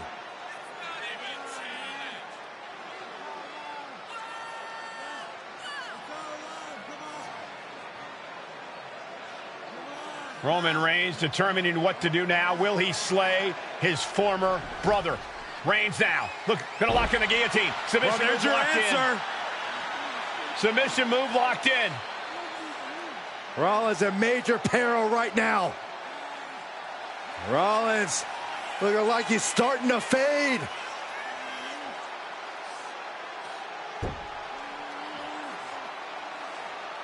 Seth trying desperately to make it to the bottom rope. I'm not sure he can make it, Corey. Trying to make it to the rope to force some sort of break. Seth trying to hang on. How can he do this here? Is Rollins going to tap here? What's Rollins going to do? Is he going to tap out? Well, he makes it to the rope.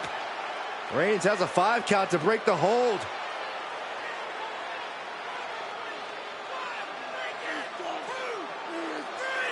And Reigns breaks the hold here.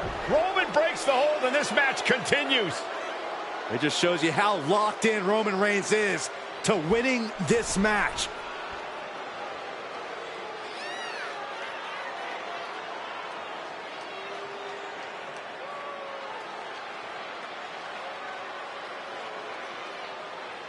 Rollins just motionless now. Roman had that guillotine locked in far too long.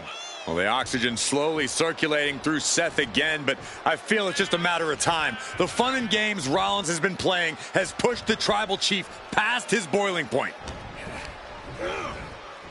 As was set up in the corner. Reigns on the money with a Superman punch.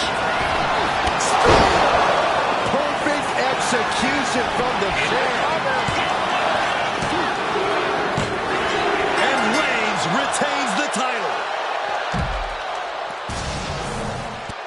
Here is your winner, and still the Universal Champion, Roman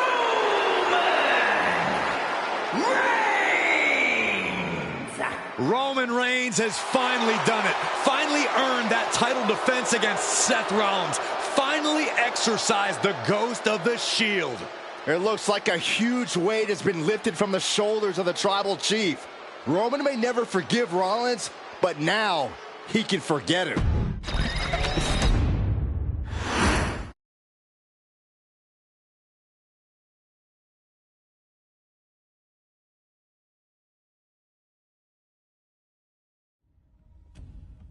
I'm the last guy to knock a revolution. I've led a few of those, you know. I admire revolutionaries. I respect evolutionaries. They are the lifeblood of the bloodline. So when Solo Sikoa seized the moment and became the Tribal Chief in Roman Reigns' absence, I didn't like it. I don't even think I respected it. But something deep down in me admired it. That took some forward thinking. I'm the chief now! Now we all know what happened when the OG bloodline, led by Roman Reigns, faced the new rogue bloodline, led by Solo Sikoa, in the War Games. But there was a discussion here while planning the WWE 2K25 showcase that has me, your wise man, admittedly a little intrigued. What if War Games was limited to only OG bloodline, no honorary uses, versus Solo's rogue bloodline, no honorary uses? It's 4-on-4 Roman Reigns. The Usos, Sami Zayn, versus Solo Sikoa, Tama Tonga, Tonga Loa, and the most dangerous new competitor WWE has ever seen, the Samoan werewolf Jacob Fatu. What happens then? This is your moment to determine who is the real bloodline. This is your moment to determine who is the only bloodline. This is where the bloodline's legacy and the bloodline's future is in your hands.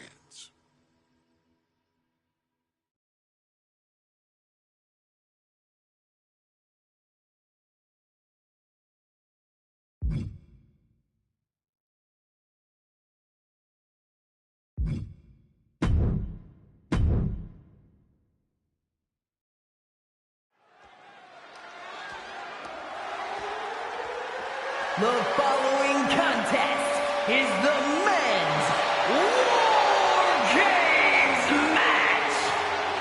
The rules of the match are as follows. Two teams will be contained in...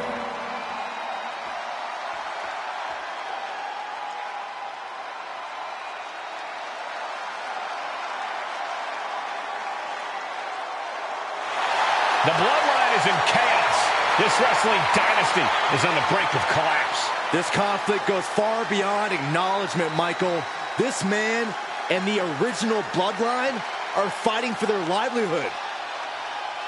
Introducing first, from San Francisco, California, weighing in at 242 pounds, main event, Jey Uso! This man and the rest of the original Bloodline is under attack. The new Bloodline will do whatever it takes to wipe out the old guard. But this man and the rest of his crew will not go down without a fight. This is a power struggle that could not be contained by a traditional 20-by-20 ring. He's ready to bring the heavy fire to the new Bloodline.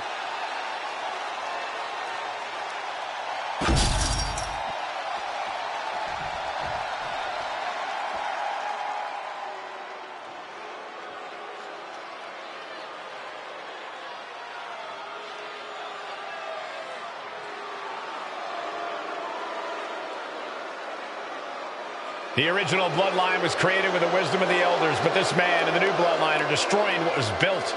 Well, this conflict was unfathomable until now.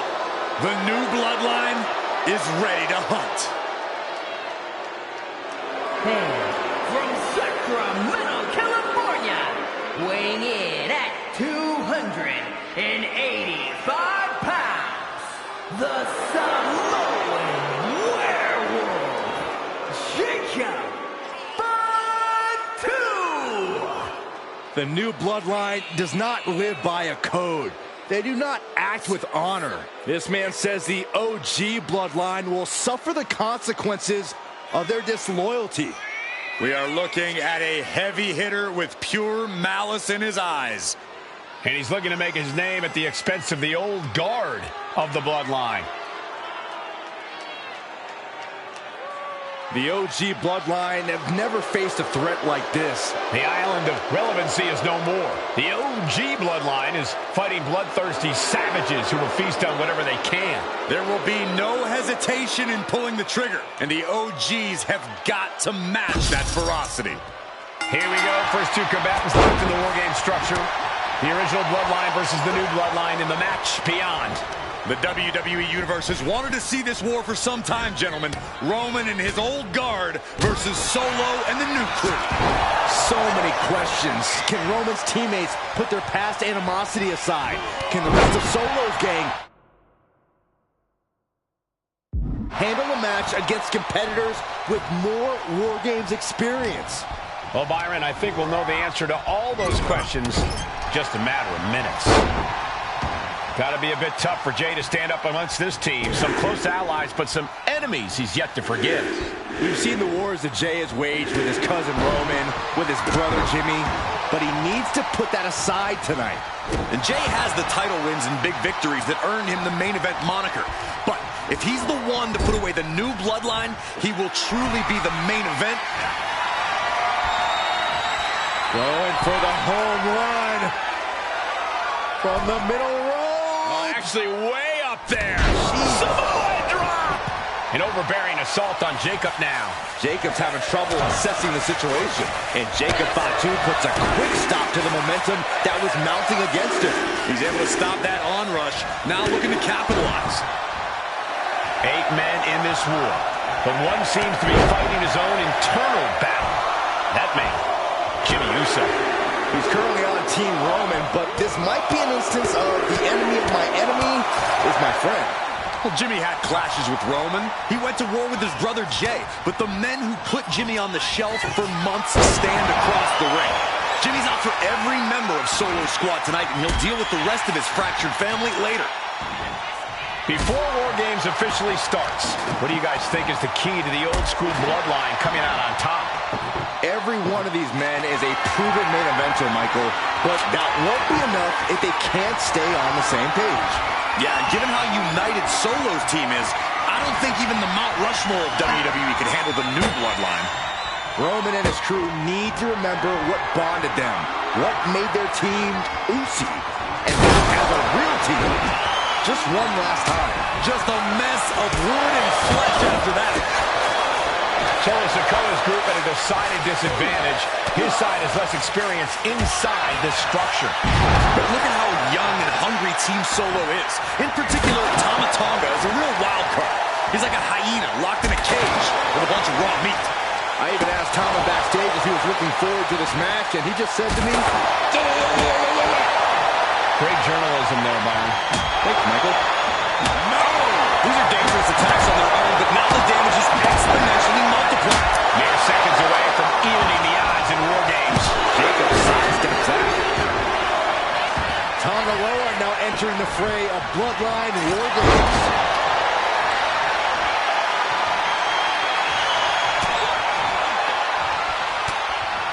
Oh, he fights Jay back.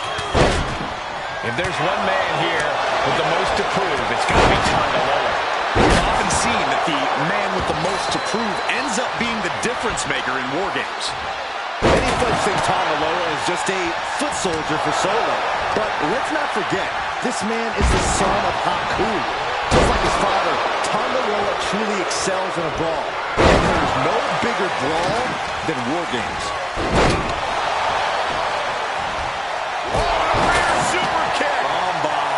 Nasty. Oh, look at this. Raiding right hands. No escape from these punches. Bloodline leader Roman Reigns has so much on the line in this one, guys. Oh, absolutely, Michael. Solo Sikoa took his spot at the head of the table. He says he's the new tribal chief. And that is Roman's legacy. Those names, this group, they mean something. But the Bloodline represents all that Roman has built in his career. And he needs to take it back tonight. Top rope. Problem here. Here's the buzzer, and Jimmy Uso is looking for revenge. No doubt. Top rope. And now here's Jimmy Uso. And guys, this is what War Games is all about. Both bloodlines leaving it all. From the top. Diving headbutt. Top rope. Soul splash. Will Jay take advantage? And my word, this has been a match for the ages. This has been a monumental affair. Just a dominant display. Incredible power slam. Punch right in the head. Boom.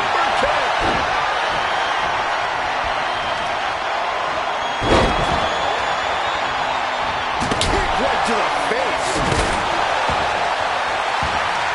Ooh. Oh, man, that was nasty. But then to Sami Zayn. Sammy ended it there. I think tonight is going to be a breakout performance for Jacob too. So much raw talent in that young man. Every Bloodline member, new and old, is a generational athlete. But Jacob seems to be a step ahead of every one of these men at times. Many already believe Jacob can take the mantle as the leader of the Bloodline. If he's the one to earn the victory tonight, this time as the tribal chief may come sooner than anyone thinks. Tama Tonga looking to get wild inside War Games alongside his Bloodline. Striking blow. Everyone is on their feet in this building. Absolutely showing the respect for all players. Was that all she wrote for Tonga Loa? Evasive maneuvering there. Sami Zayn grew so much as a member of the Bloodline, it really gave him a sense of self-worth.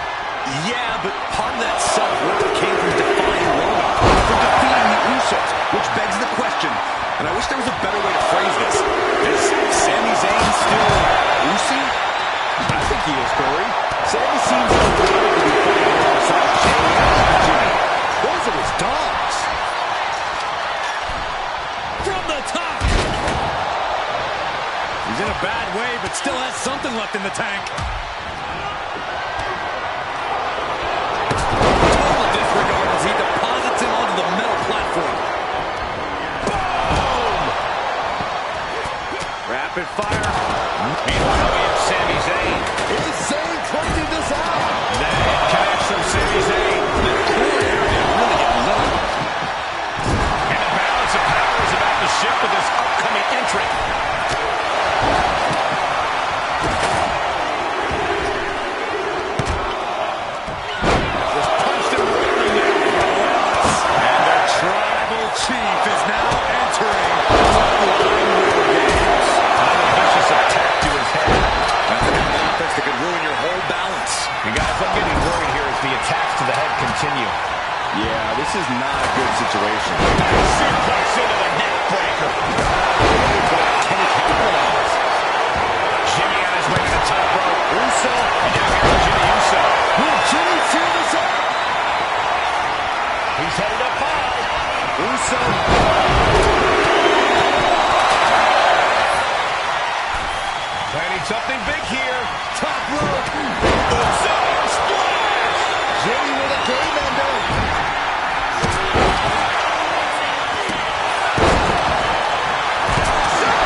electric chair. And blow after blow being absorbed by the midsection. That has to make breathing quite difficult. Things are good. Think about Tu's intentions here. DDT plants them. Jay, his life's No idea how he's even able to continue in this match. And his body has to be in extreme amounts of pain right now. power slam. Looking for something under the apron before entering. Brilliant strategy. Even odds weren't good enough, and they just added a bit of insurance with that weapon. And it's Jay. Jay can seal it here. He's going under the apron. He must certainly have a plan here. Stops the legs. Good Lord. So effective. Down on the ground, getting pulled by that hammer.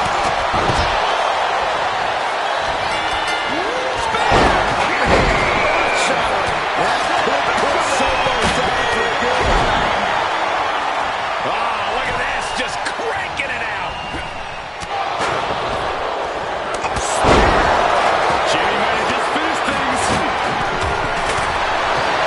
Slowly moving. I'm sure he can feel the target on his back here. Sending him a big boot. Is Zayn closing this out? Take a seat at the table. He's doing some dangerous redecorating. I think the table really ties it all together. Jay ready to end things.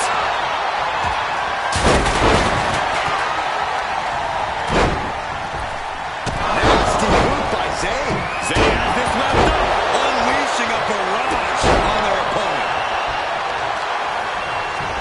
Zayn has it. Jumping DDT. The head of the table cinches it in. Tonga. He gets in and taps out. And Team Roman wins War Games. The new Bloodline has Here fallen. are your winners, Roman Reigns, Jimmy and Jay Uso, and Sami Zayn.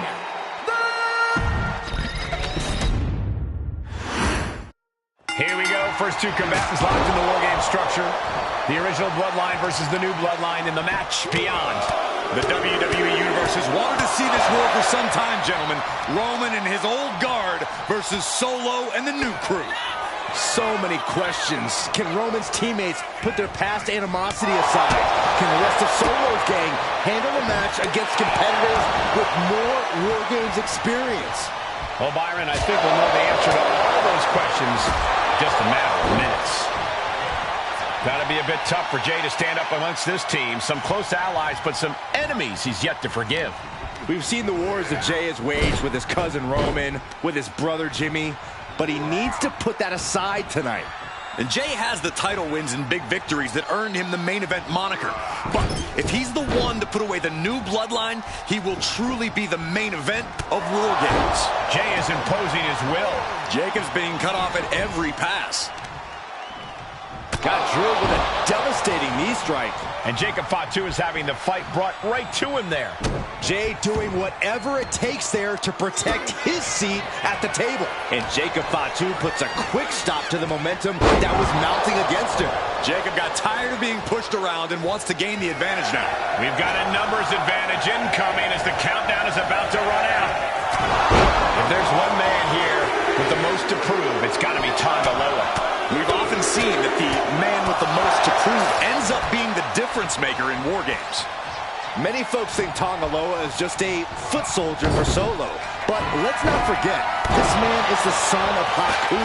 Just like his father, Tonga Loa truly excels in a brawl. And there is no bigger brawl than War Games. Before War Games officially starts, what do you guys think is the key to the old school Bloodline coming out on top? Every one of these men is a proven main eventer, Michael, but that won't be enough if they can't stay on the same page.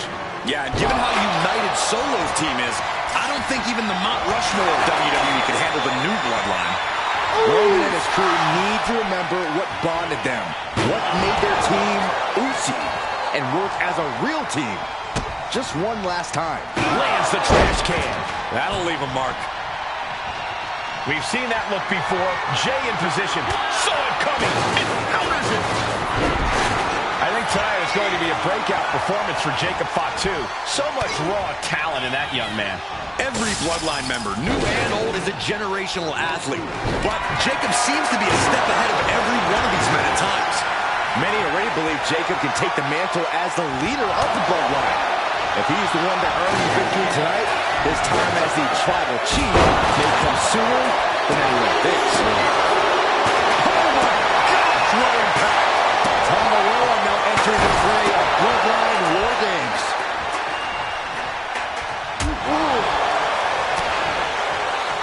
That hit connects from Sami Zayn.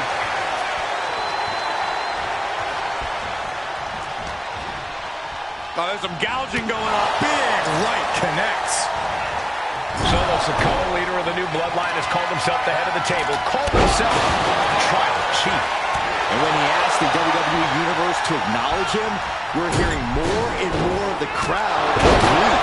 The Solo has grown in power with big from the top.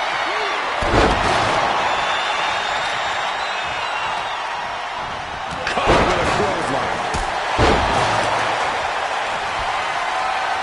Oh man, I can't go shot to the head. That can't feel good. Another targeted attack to his head and neck area. He has to Uso now looking at Jay. Will Jay end this? These two reaching a standstill on these reversals. So precise with the super kick. Solo Sikoa's group at a decided disadvantage. His side has less experience inside this structure. But look at how young and hungry Team Solo is. In particular, Tama Tonga is a real wild card. He's like a insane connect with a haluva kick. She rolled for Tonga Loa. Old Bloodline, new Bloodline. Both sides engaging in a brutal battle. Every one of these men is fighting with every fiber in their being to be considered the true Bloodline. As if the numbers advantage wasn't enough, looking under the ring for a weapon now.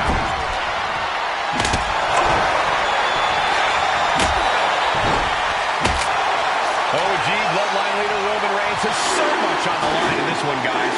Oh, absolutely, Michael. Solo Sikoa took his spot at the head of the table. He says he's the new tribal chief. And that is Roman's legacy. Those names, this group, they mean something. But the Bloodline represents all that Roman has built in his career. And he needs to take it back tonight. Sent right into the corner. Oh, didn't see that one coming. Oh, hanging on for dear life.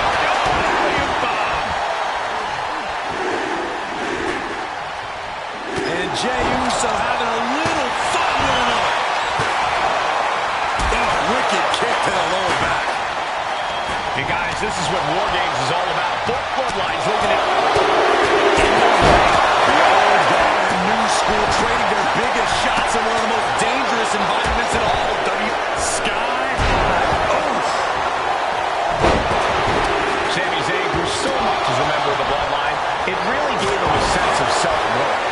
Yeah, but part of that self-worth came from defying Roman. From defeat Uso. And looking at Jey Uso.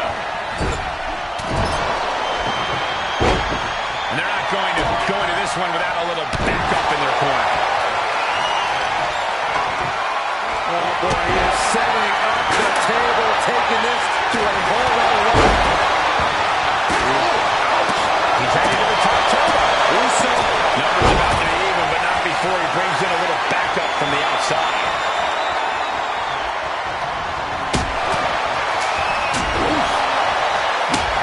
Sami Zayn looking for a Blue Thunder Bomb.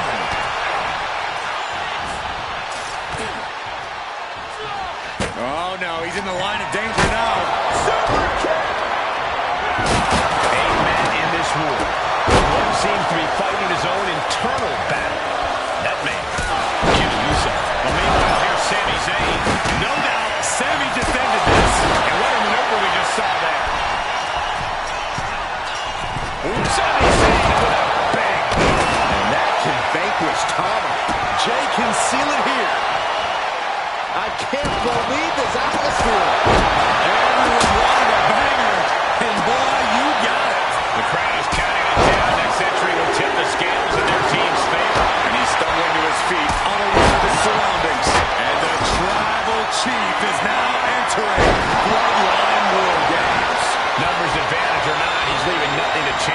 searches under the apron, and we see Zayn.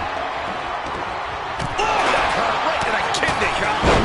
And entering into absolute war zone, giving the troops the boost they need.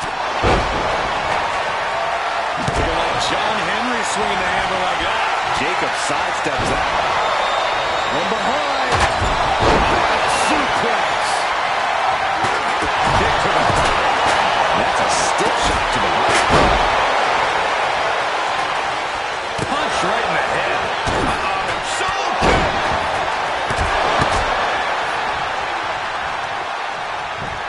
Just punched him right in the head. Oh, man. Adding more injury to injury with that hammer.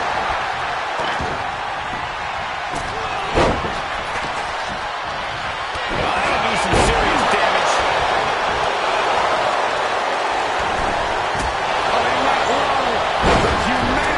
Sammy skiing sure helping him out there. The competitor in Tonga Loa coming through here. Here comes the buzzer. The numbers advantage vanishes with this next entrant. Great job anticipating, Jimmy. And now the new tribal chief, Solo Sikoa, joining the War Games. Dropping the elbow. The intense look in the eyes as he calculates his next strike.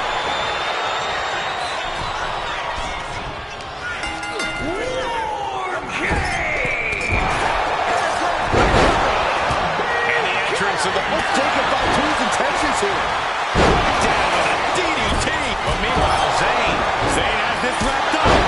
going up the cage now. Must have some sort of strategy in mind. Look out.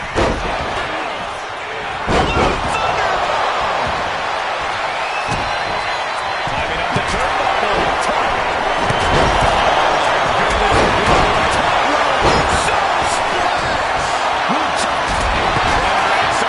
Climbing up the wall now, and he's got... He just decides in the hole.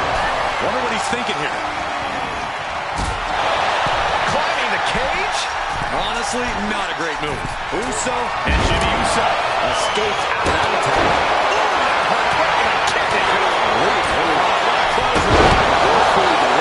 Came looking a little less than main event after that one. Yeah, watching Solo aggressively work the opposition. Getting clubbed by the axe handle. He's looking a little worn down now. Attacks like that one will continue to get Jay his respect. Great awareness saved it.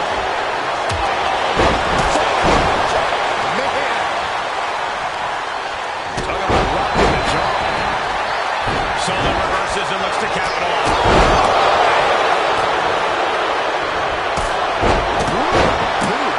Sikoa is starting to show the effects of this match on his face. Belly takedown. Step down here. Tonga Loa trying to secure the victory. And the count doesn't even begin. How did he do that? Has Sammy in a pity predicament. And a kick out right away. How this match is still going on defies all reasoning. Oh, this could be it. They could end it right here. And Team Roman wins War Games. The new Bloodline has fallen. Here are your winners!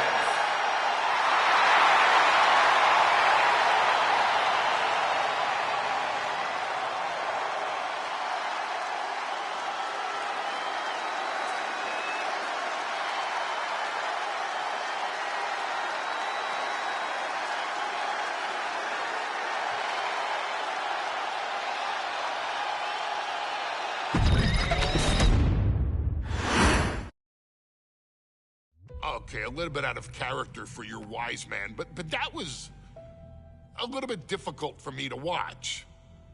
Seeing this family splinter into two groups, fighting against each other, it breaks my dark heart. But they're all grown men, and you settled the issue. Now let's give Solo credit. Forming Team Solo was, of course, his usual backup of Tama Tonga and Tonga Loa, the sons of Haku, feared as one of the baddest men to ever walk planet Earth.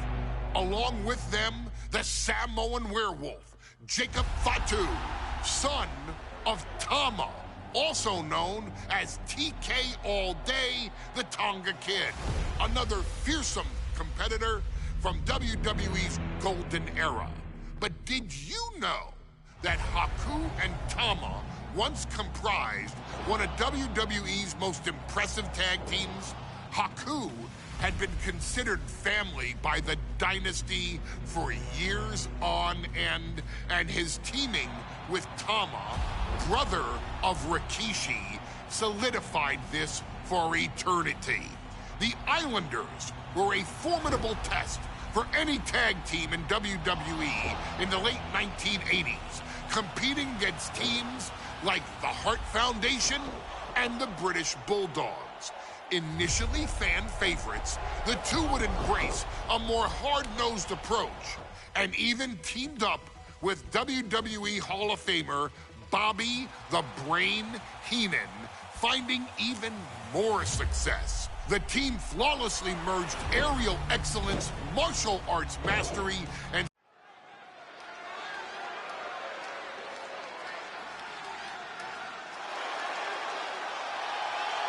it is time for the Street Profits to get themselves some of the Islanders. Well, with all due respect to the smoke and the party cups, but AD and Tez need to up their game. This could be the Profits' night, but it's not going to be easy. The Profits possess tremendous athleticism, but so do the Islanders. And let's not forget, the Islanders have...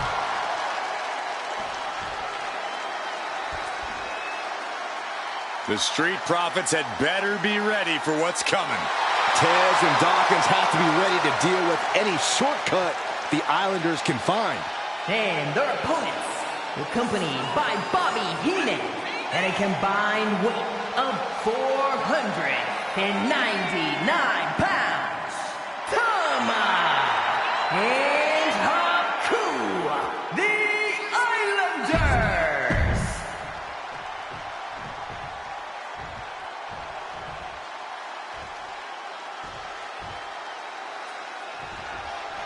The Islanders versus the Street Profits in a best-of-3 falls match. This matchup represents two teams who want to rule the tag team division and have sharpened their offensive arsenal so one move can put away any opponent. The Street Profits swag levels are at an all-time high, and they told the Islanders they want the smoke. Look, this is the best Street Profits we've ever seen, but the Islanders are exceptionally dangerous. And don't forget their secret weapon in the form of Bobby the Brain Heenan. Corey, you've competed in these type of matches before. What's the key to victory for Haku and Tama? It's crucial for the Islanders to win the first fall as early as possible. To do that, they've got to either isolate Ford or Dawkins and block their path to make an attack. And he saw that coming from Montez. Something that Tez and Dawkins need to watch out for tonight is the presence of Bobby the Weasel Heenan. He'll do anything for his clients. Don't you dare disparage the brain, Saxton. Heenan is indeed a wise man who has quickly brought the Islanders up the ranks. They'll be tag champions in no time. A reversal! He saw that coming. Got him in the corner now. And Haku with the counter.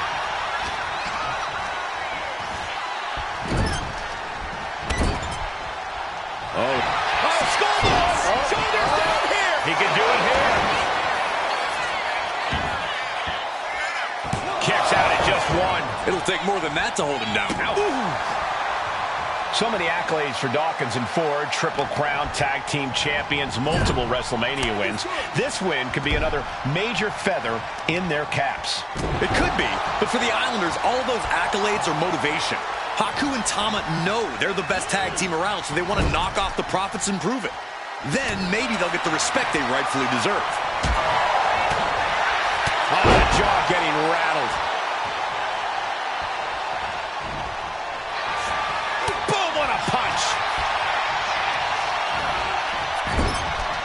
Oh, what a quick answer.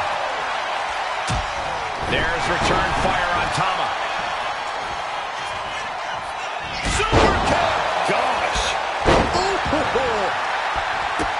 A 2 out of 3 falls match is a different beast and a bit of a rarity in tag team competition. But one of these teams actually has a bit of a history with the stipulation. Yeah, Cole, the Islanders have a history of success in multi-fall matches and in high-profile situations, no less. They competed in the main event of the first Royal Rumble event in this kind of match and won it in 2 straight falls. They also won a 2 out of 3 falls match on Saturday night. Perched in a dangerous position up top. It's about to get worse from here. Superplex from the top. When all else fails, sometimes you just have to go the high risk and hopefully high reward route. Tama is overwhelming the opposition here. The Islanders putting a beating on the Street Profits. Oh, good gravy. Thrown into the corner with a little something extra. Look, I get that the Islanders are brutal, but when I look at Haku, I kind of see something royal about him. Are you kidding me, Saxton? Haku's a big, mean dude who loves to brawl. Nothing about him says royalty. Though Bobby Heenan does seem intent on taking the Islanders to the top of WWE, perhaps becoming king of the ring, is on that path.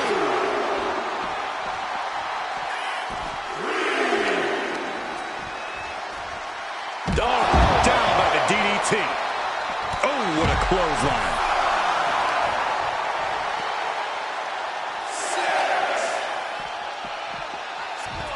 The referee is so close to calling a countout. Yank him right off the apron. Oh, no. We're watching 2 great teams at work right now, but with the talent at this level in the ring, you have to wonder, are there any possible breakout single stars here? Every one of these men has that sort of potential, Michael. I mean, Montez Ford has had moments of single success, competing in many high-profile matches on his own. Though you'd be doing a great disservice to Angelo Dawkins, who has an equally impressive skill set should he go solo. And of course, both Islanders competed separately for a time in WWE before joining up. So you know that Tama and Haku can once again dominate as single stars. And get sent right into the corner. Just hot shot it to the outside. And Dawkins is really being knocked around here. The Islanders straight up crushing the Profits here.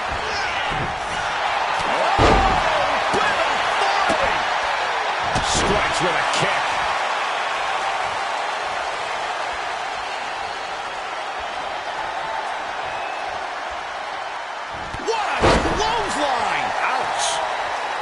The Street Profits having a bit of trouble here against the Islanders. There's just something about the Anawahi family that Tez and Dawkins can't quite overcome. Roman Reigns, Jacob Fatu, Tonga Loa, Tama Tonga, and of course the Usos. Every person with Bloodline affiliation has been a real problem for the Profits. Let's see if their fortunes change against the Islanders. Hoisted up into a pile driver.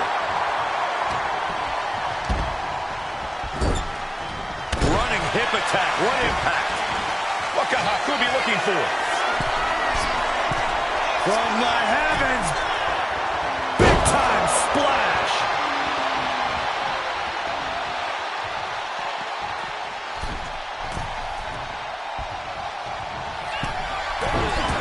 Once again, heading up. Made it for the tag. To the sky. Diving shoulder tackle. Fortune favors the bold. These risks could be a winning strategy. Oh! Ricocheting off the turnbuckles. Whoa! Drop kick all the way to the outside. This is a big night for the Street Profits. Their party cups are filled to the brim tonight. I took a sniff of it, and it really knocked me out. I've seen tap water knock you loopy, Saxton, but I know for... Here we go! Right on point. Forget about it. We thought it was going to be the Street Profits going to the... Haku with the Tongan death grip. He's in excruciating. Able to free himself from the grip. Stopped them in their tracks with a kick to the gut. Oh, my God. And he's being somewhat backed into a corner right now.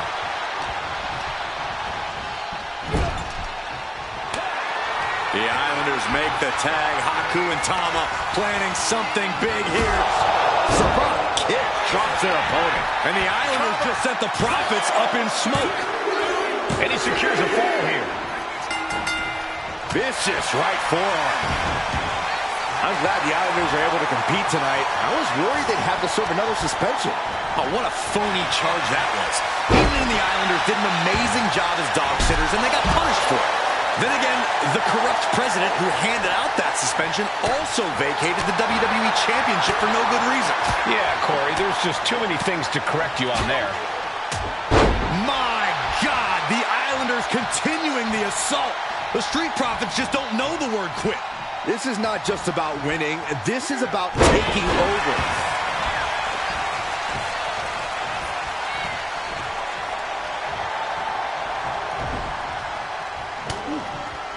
Shot combination. Across the forehead and right to the chest and then the throat. Wicked. Getting him right into the corner. Tag made. The Islanders. What do they have planned here? Oh. Savant kick. Drops their opponent. The Profits are down and the Islanders are about to reap the rewards. Second fall for the Islanders. And they beat the Profits. Here are your winners, Tama and Haku, the Islanders.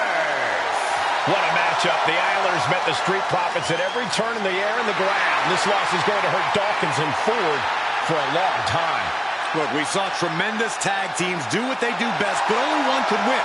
And the Islanders stepped up and got the job done. Tama and Haku just proved they are the best tag team of any era.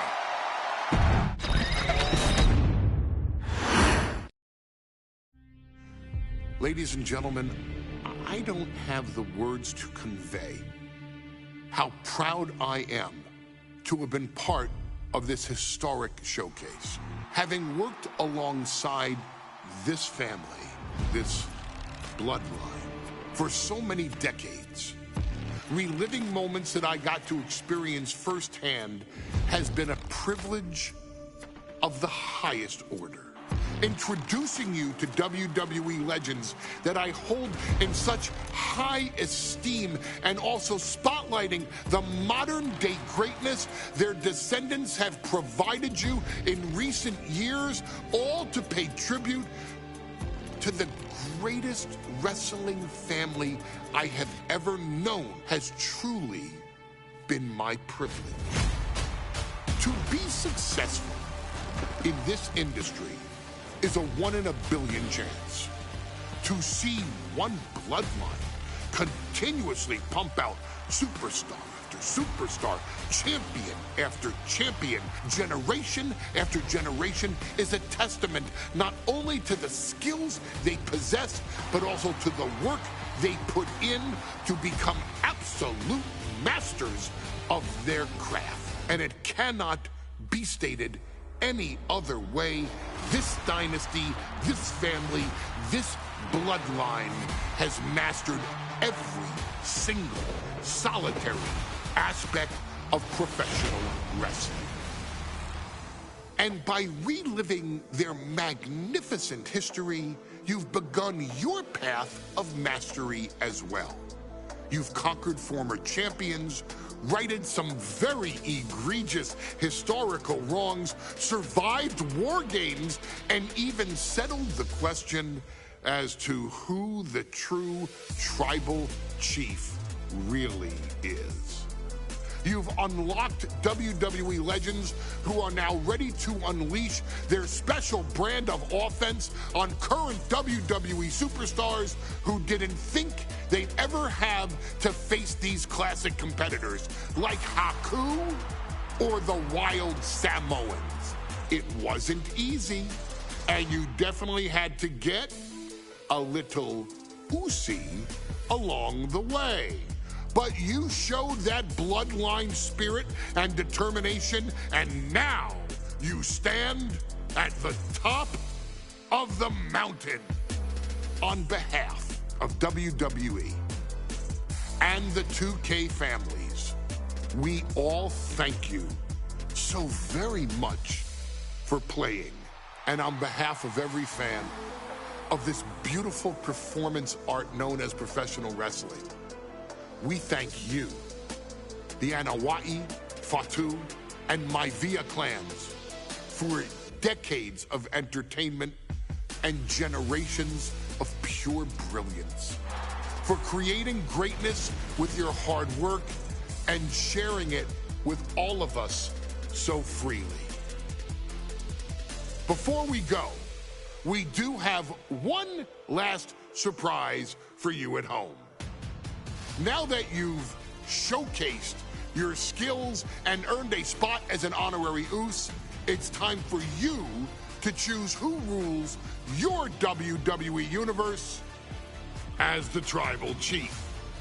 Is Roman Reigns still your Tribal Chief, or have you thrown in with the attempted coup by Solo Sikoa? Do you want to see Tamina finally rule over everyone, or is it TK all day, every day, don't you say?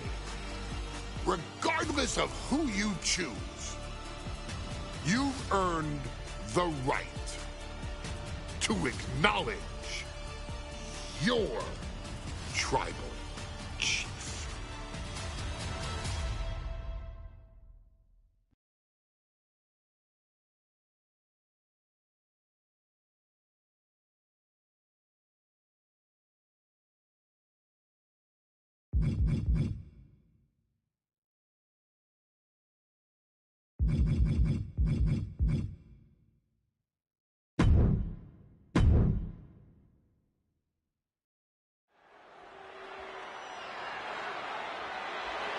The following match is the 2K Showcase Tribal Gauntlet.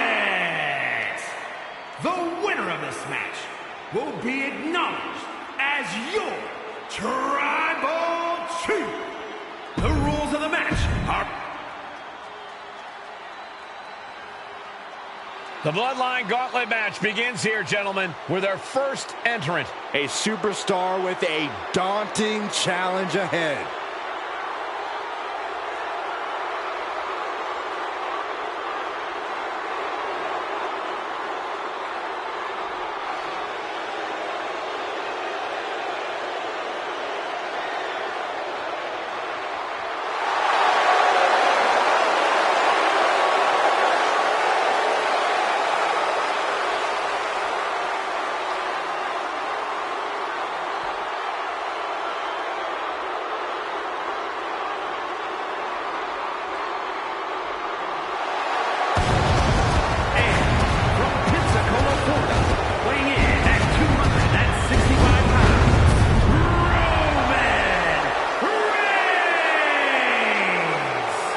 Grinding your way through the Bloodline, one of the biggest dynasties in history? Is it even possible? Well, it's highly improbable, but nothing's impossible in WWE.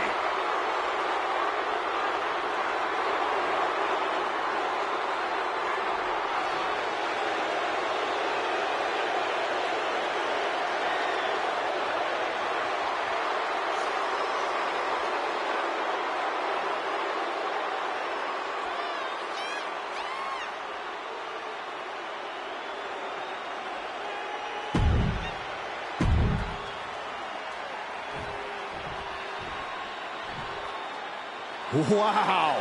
How's this for an opening opponent in a gauntlet match? Makes you want to throw in the towel before the bell even rings. And representing the Usos from San Francisco, California, weighing in at 251 pounds, Jimmy Uso! And on the other side of this first hurdle, just one of the Bloodline's most savage and powerful members. The Bloodline starting things off with a bang, looking to make short work of this challenger.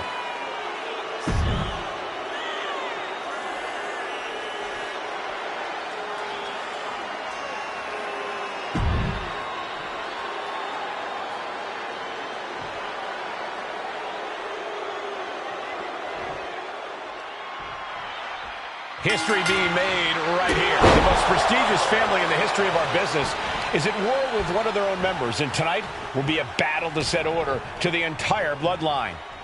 An uphill battle is what it will be. You have the toughest set of competitors.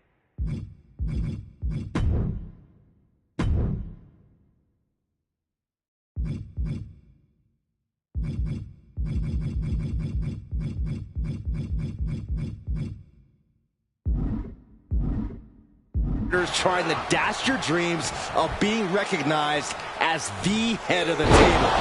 Suplex launched. And we know there was turmoil in the family coming into this match, so much so they decided a gauntlet match was the only way to set the narrative straight.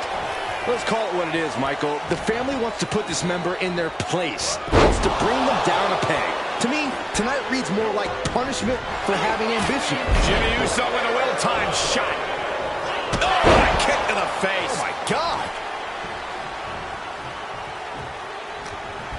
Has Jimmy in his grip. Uranagi. Man, oh, man. Kick to the gut. And a big right hand. He's no longer looking at his best. He's stuck now. And we know the lineup we are seeing tonight is exceptionally talented.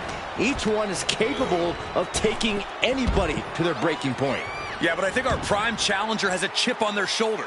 As dangerous as this lineup looks, I do believe the most dangerous individual is the one who's taking them all on.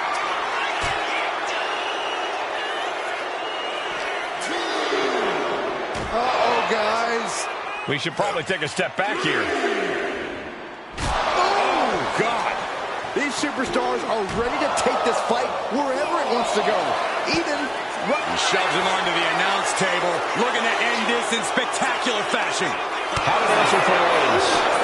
Both sides with an answer. Standing precarious.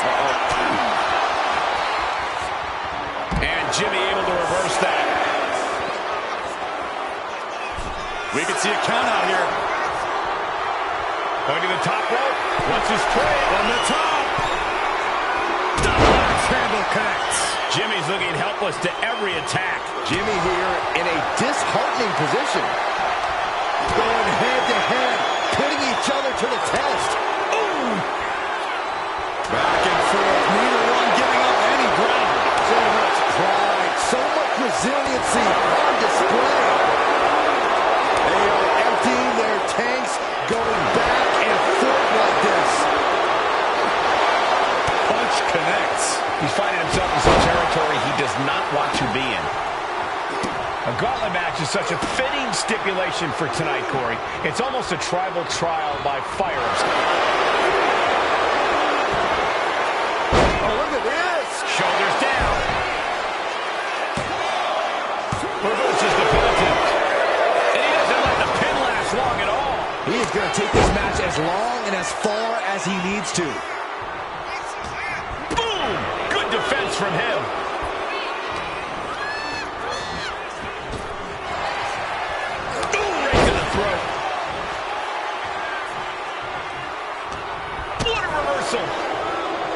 Caving in the abdomen. Reigns able to sidestep. Super cover. Is it enough?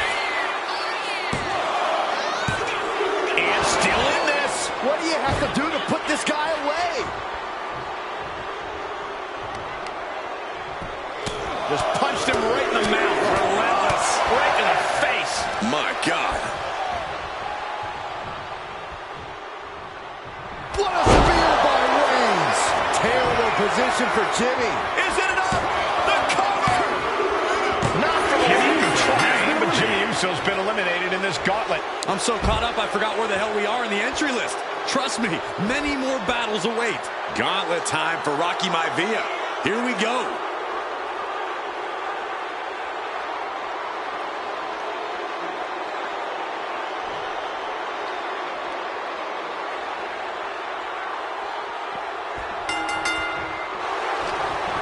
Reigns is getting ready. And there's the Uranagi. Landed them. And as cruel as this match might seem, let's not forget, this is family. And right or wrong, however a family settles their disputes, it needs to be respected. Well, one can even ask if this is a fight to fix a family or a night to control an entire business. It's hard to say, Byron, when the family business is all about fighting.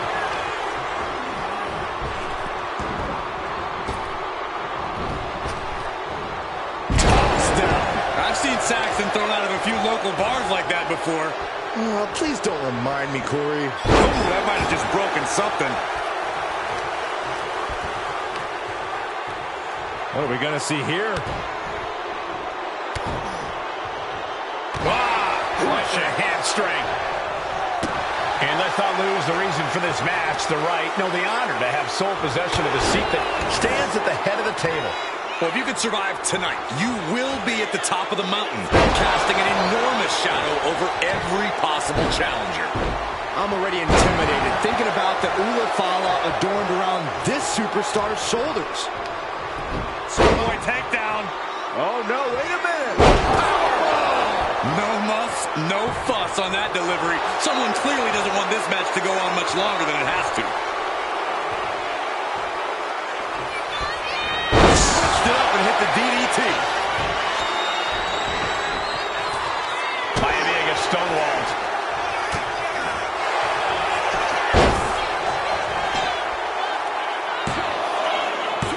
No, shoulders up at 2. You have to think this match is starting to take its toll. The Tribal Chief has it cinched in. Cravat sleeper cinched in. Looking for a counter, and just like that, he manages to break the hold. And suplex released.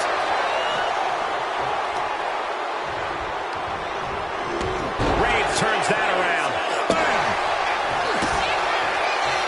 Kick lands. He's able to dodge out of the way. Does he get him here?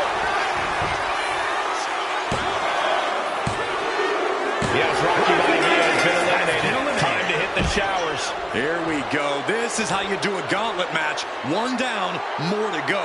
And looks like Naomi is fully prepared for the gauntlet.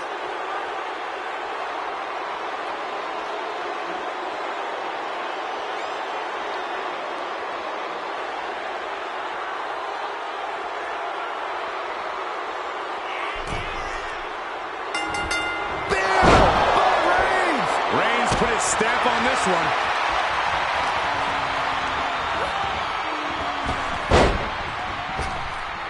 Unloads with the boot.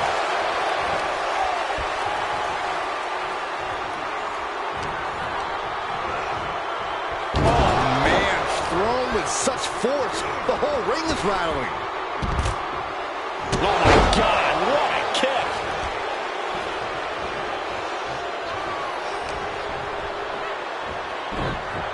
And there's the Uranagi. Landed them. Well, there she goes.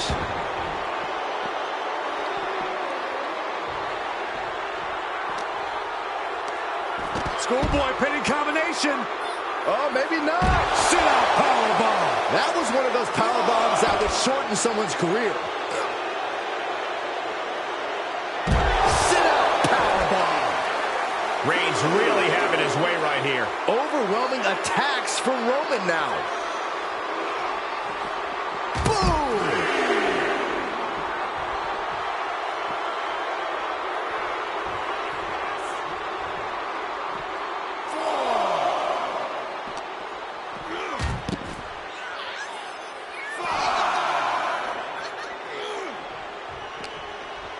Roman Reigns with a schoolboy pinning combination. No! What power from the Tribal Chief. What goes up must come down, and it sure as hell did right there. Struggling to find a base. Time could very well be running out. Oh, rocking the jaw. Just a continuous rush being faced by Naomi. Naomi needs to be resourceful in this situation. The gauntlet claims a victim. Naomi is done. Conservation is key here as we still have a lot of entrants still waiting. Jamal looking ready as ever for this gauntlet.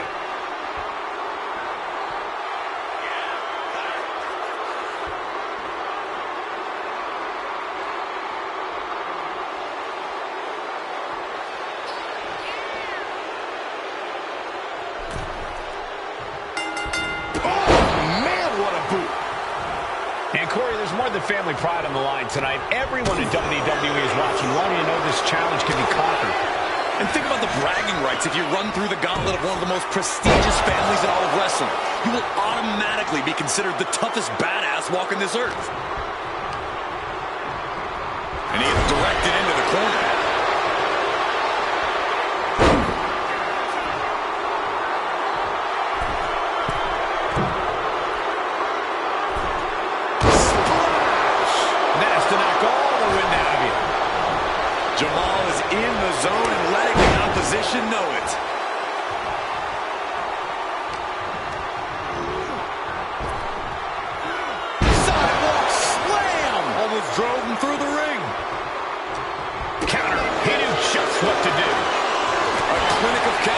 put on by these competitors. Spiked with a Uranagi.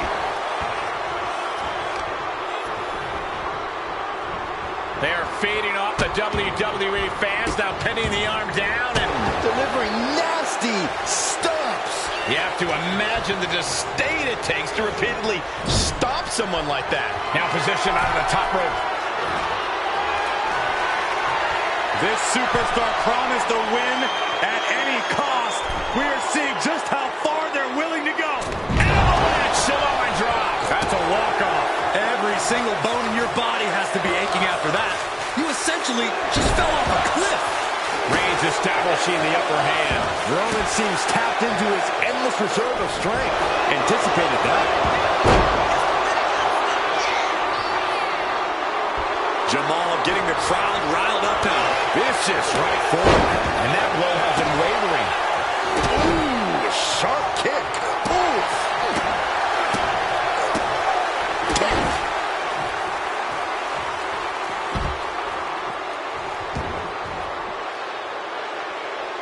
Oh, man, we all know what's coming here.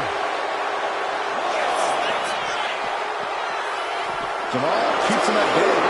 Each athlete finding an answer for everything thrown at them.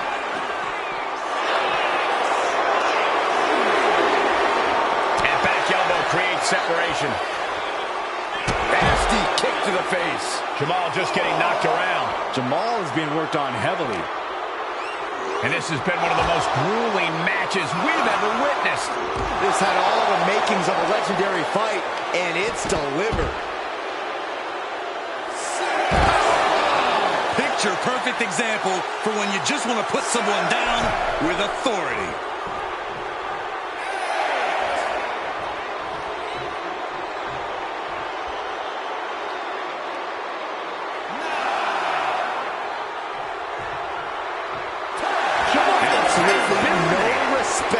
From Roman Reigns. And so Jamal is through in this gauntlet match. 5 more challengers left to go. Can it be done? Oh, this is interesting. Jacob Fatu getting in on this gauntlet action.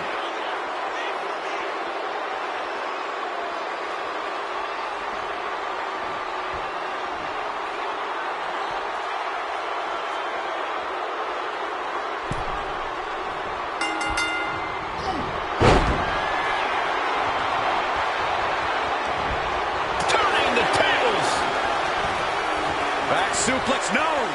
Driven down. Roman Reigns is just taking command. And Roman might just have more in store. Placed against the turnbuckles. Corner, and a couple back elbows to follow. Just punched him right in the middle. Just grounded and pounded. What a headbutt. Vicious.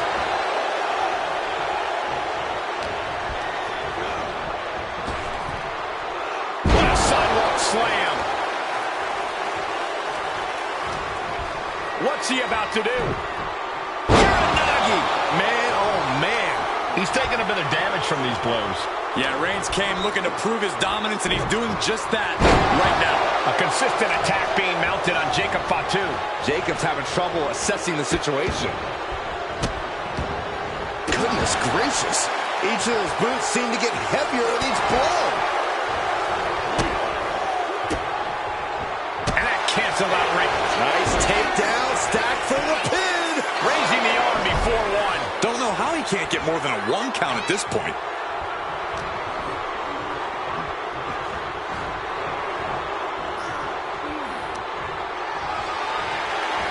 Set him over the top rope. And there's going to be more, Michael. There's going to be more. This is in the wheelhouse. Closed fist punch to the jaw. That's one way to break up a move. Target acquired. This only ends one way. Splash in the corner. The opponent ducks the right.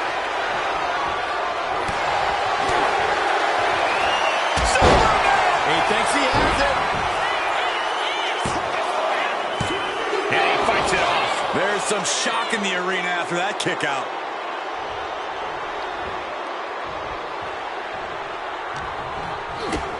Kick to the gut. What a right!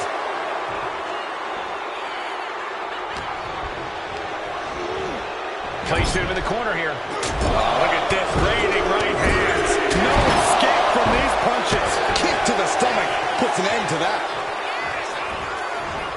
And avoids taking any damage. Spine buster.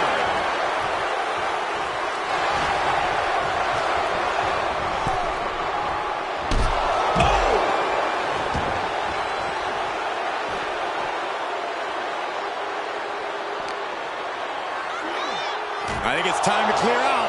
Yeah, this is a bad situation.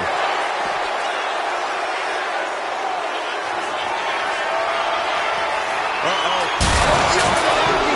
I can't believe how that table just exploded like that.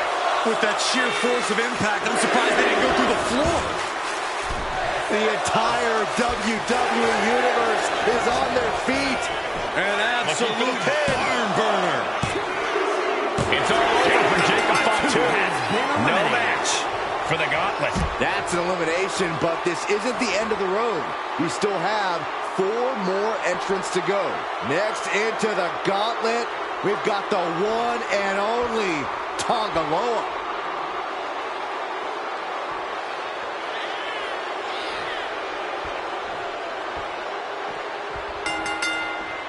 What a spear by Reigns. Reigns got all of it. Off into the pin. 2, and he's still in the game. His opponent thought he had it in the bag for sure. This is when you have to switch game plans. You can't let yourself get discouraged. It's not often we see the tribal chief held up on the 1-yard line. You have to think Roman will want to dial up that maneuver one more time. Momentum has pivoted towards Roman. And bit by bit, Reigns chipping away at the competition. Did you hear the impact? I think you really felt that one.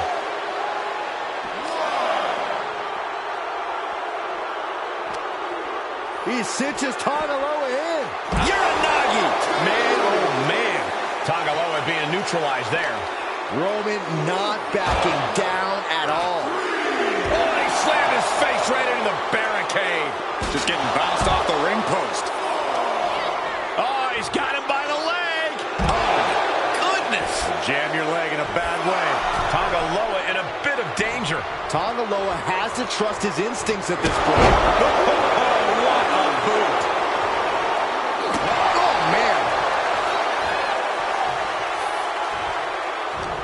Tonga Loa reverses and looks to capitalize. Great display of strength with the suplex. And his corner might be a bigger target now. My goodness, did you hear that shot? One step ahead there. Schoolboy takedown.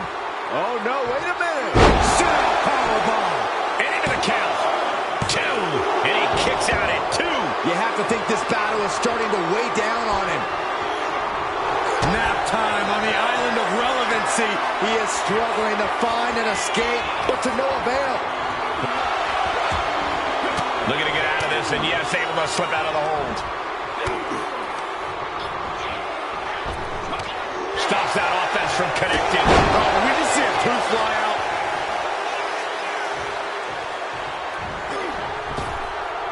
And Reigns got turned around there.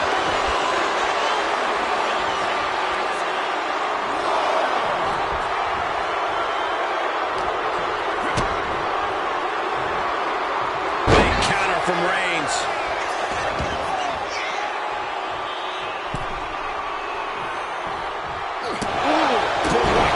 He's looking defenseless at this stage. It's time to catch that second, maybe even third win. The tribal chief has it cinched in. Roman Reigns with the cravat sleeper. The neck just being wrenched away at. And he decides to let his opponent out of the hold.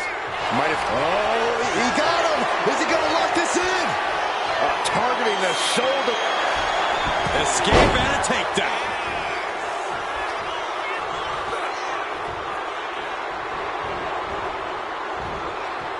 Suplex lands. Quick counter there.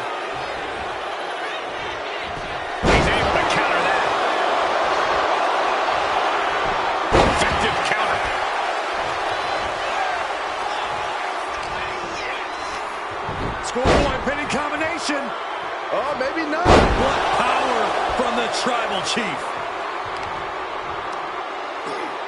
Just from a deadlift position. Kidding me.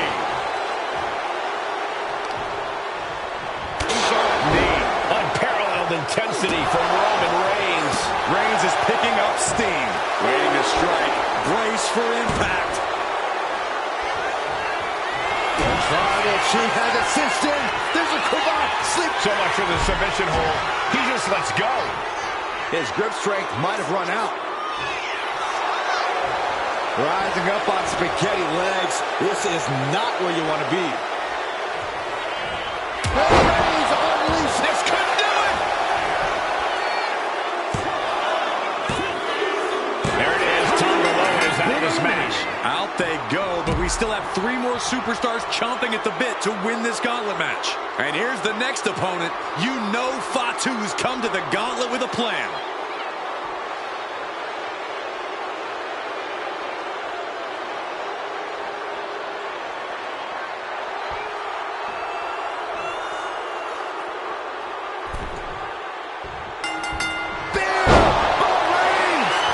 Ground Fatu for good.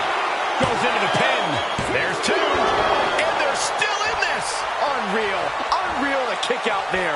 Not only unlikely, downright extraordinary. Roman has been denied. This is not something we're used to seeing, and by the looks of things, neither is Reigns. The suspense this crowd is feeling is palpable. They are waiting with bated breath for what's to come next. Reigns wins it! No coming back from Reigns after that. Cover! 2 count. That's it. It's over. Fatu's taken out of this gauntlet match. All right, here we go with our second to last entrant. And here comes Tama, bringing everything he's got to this gauntlet match.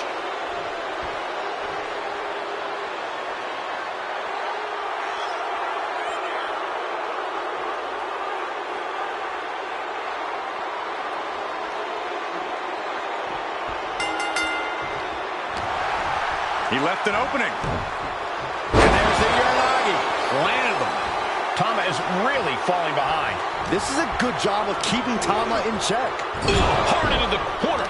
Man, did you see the whiplash off the turnbuckles? And as we get deeper into this war for the head of the table, the WWE Universe has gained hope. They're starting to believe a miracle is possible tonight. The energy in the arena has shifted. Members of the Bloodline may have expected things to be over by now, but somehow one of their own has proven to be defiant in the face of all challengers.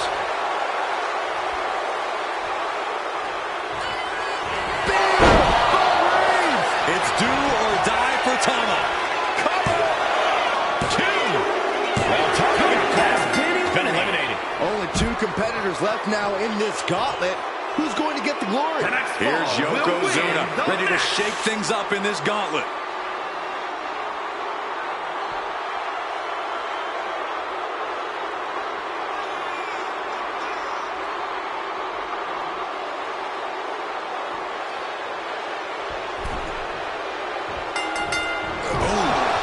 One final adversary stands in the way. The road has been tumultuous, but the finish line is in sight. Finish the job on your fellow brethren, and there will be no question as to who sits at the head of the table.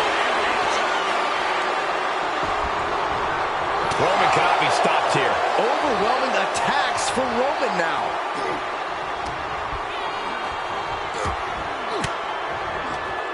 Ooh, point of the elbow counters that.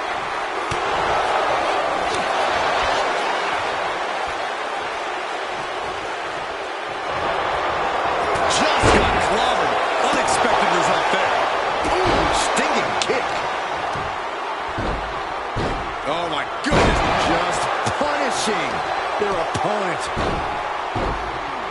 Smashing the head into an unforgiving surface. Uh-oh. Elbow drop. Just a continuous rush on Yokozuna here. But Yokozuna can't allow this burst to hinder him.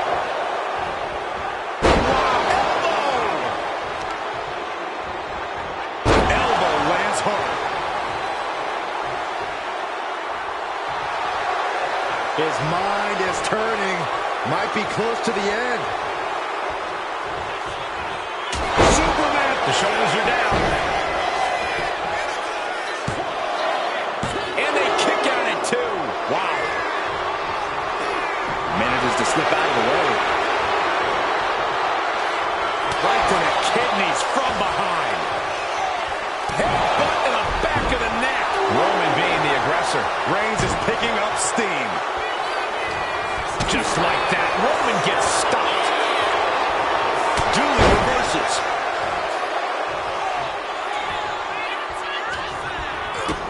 Kick to the gut. And a big right hand. What's Reigns about to manufacture? Ooh, stiff punch.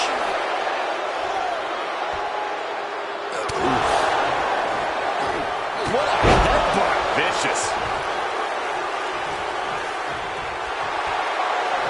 He's rising to his feet in a perilous situation. What a spear by Reigns. Wow, Reigns nailed it. There's 2. Roman Reigns picks up a strong victory.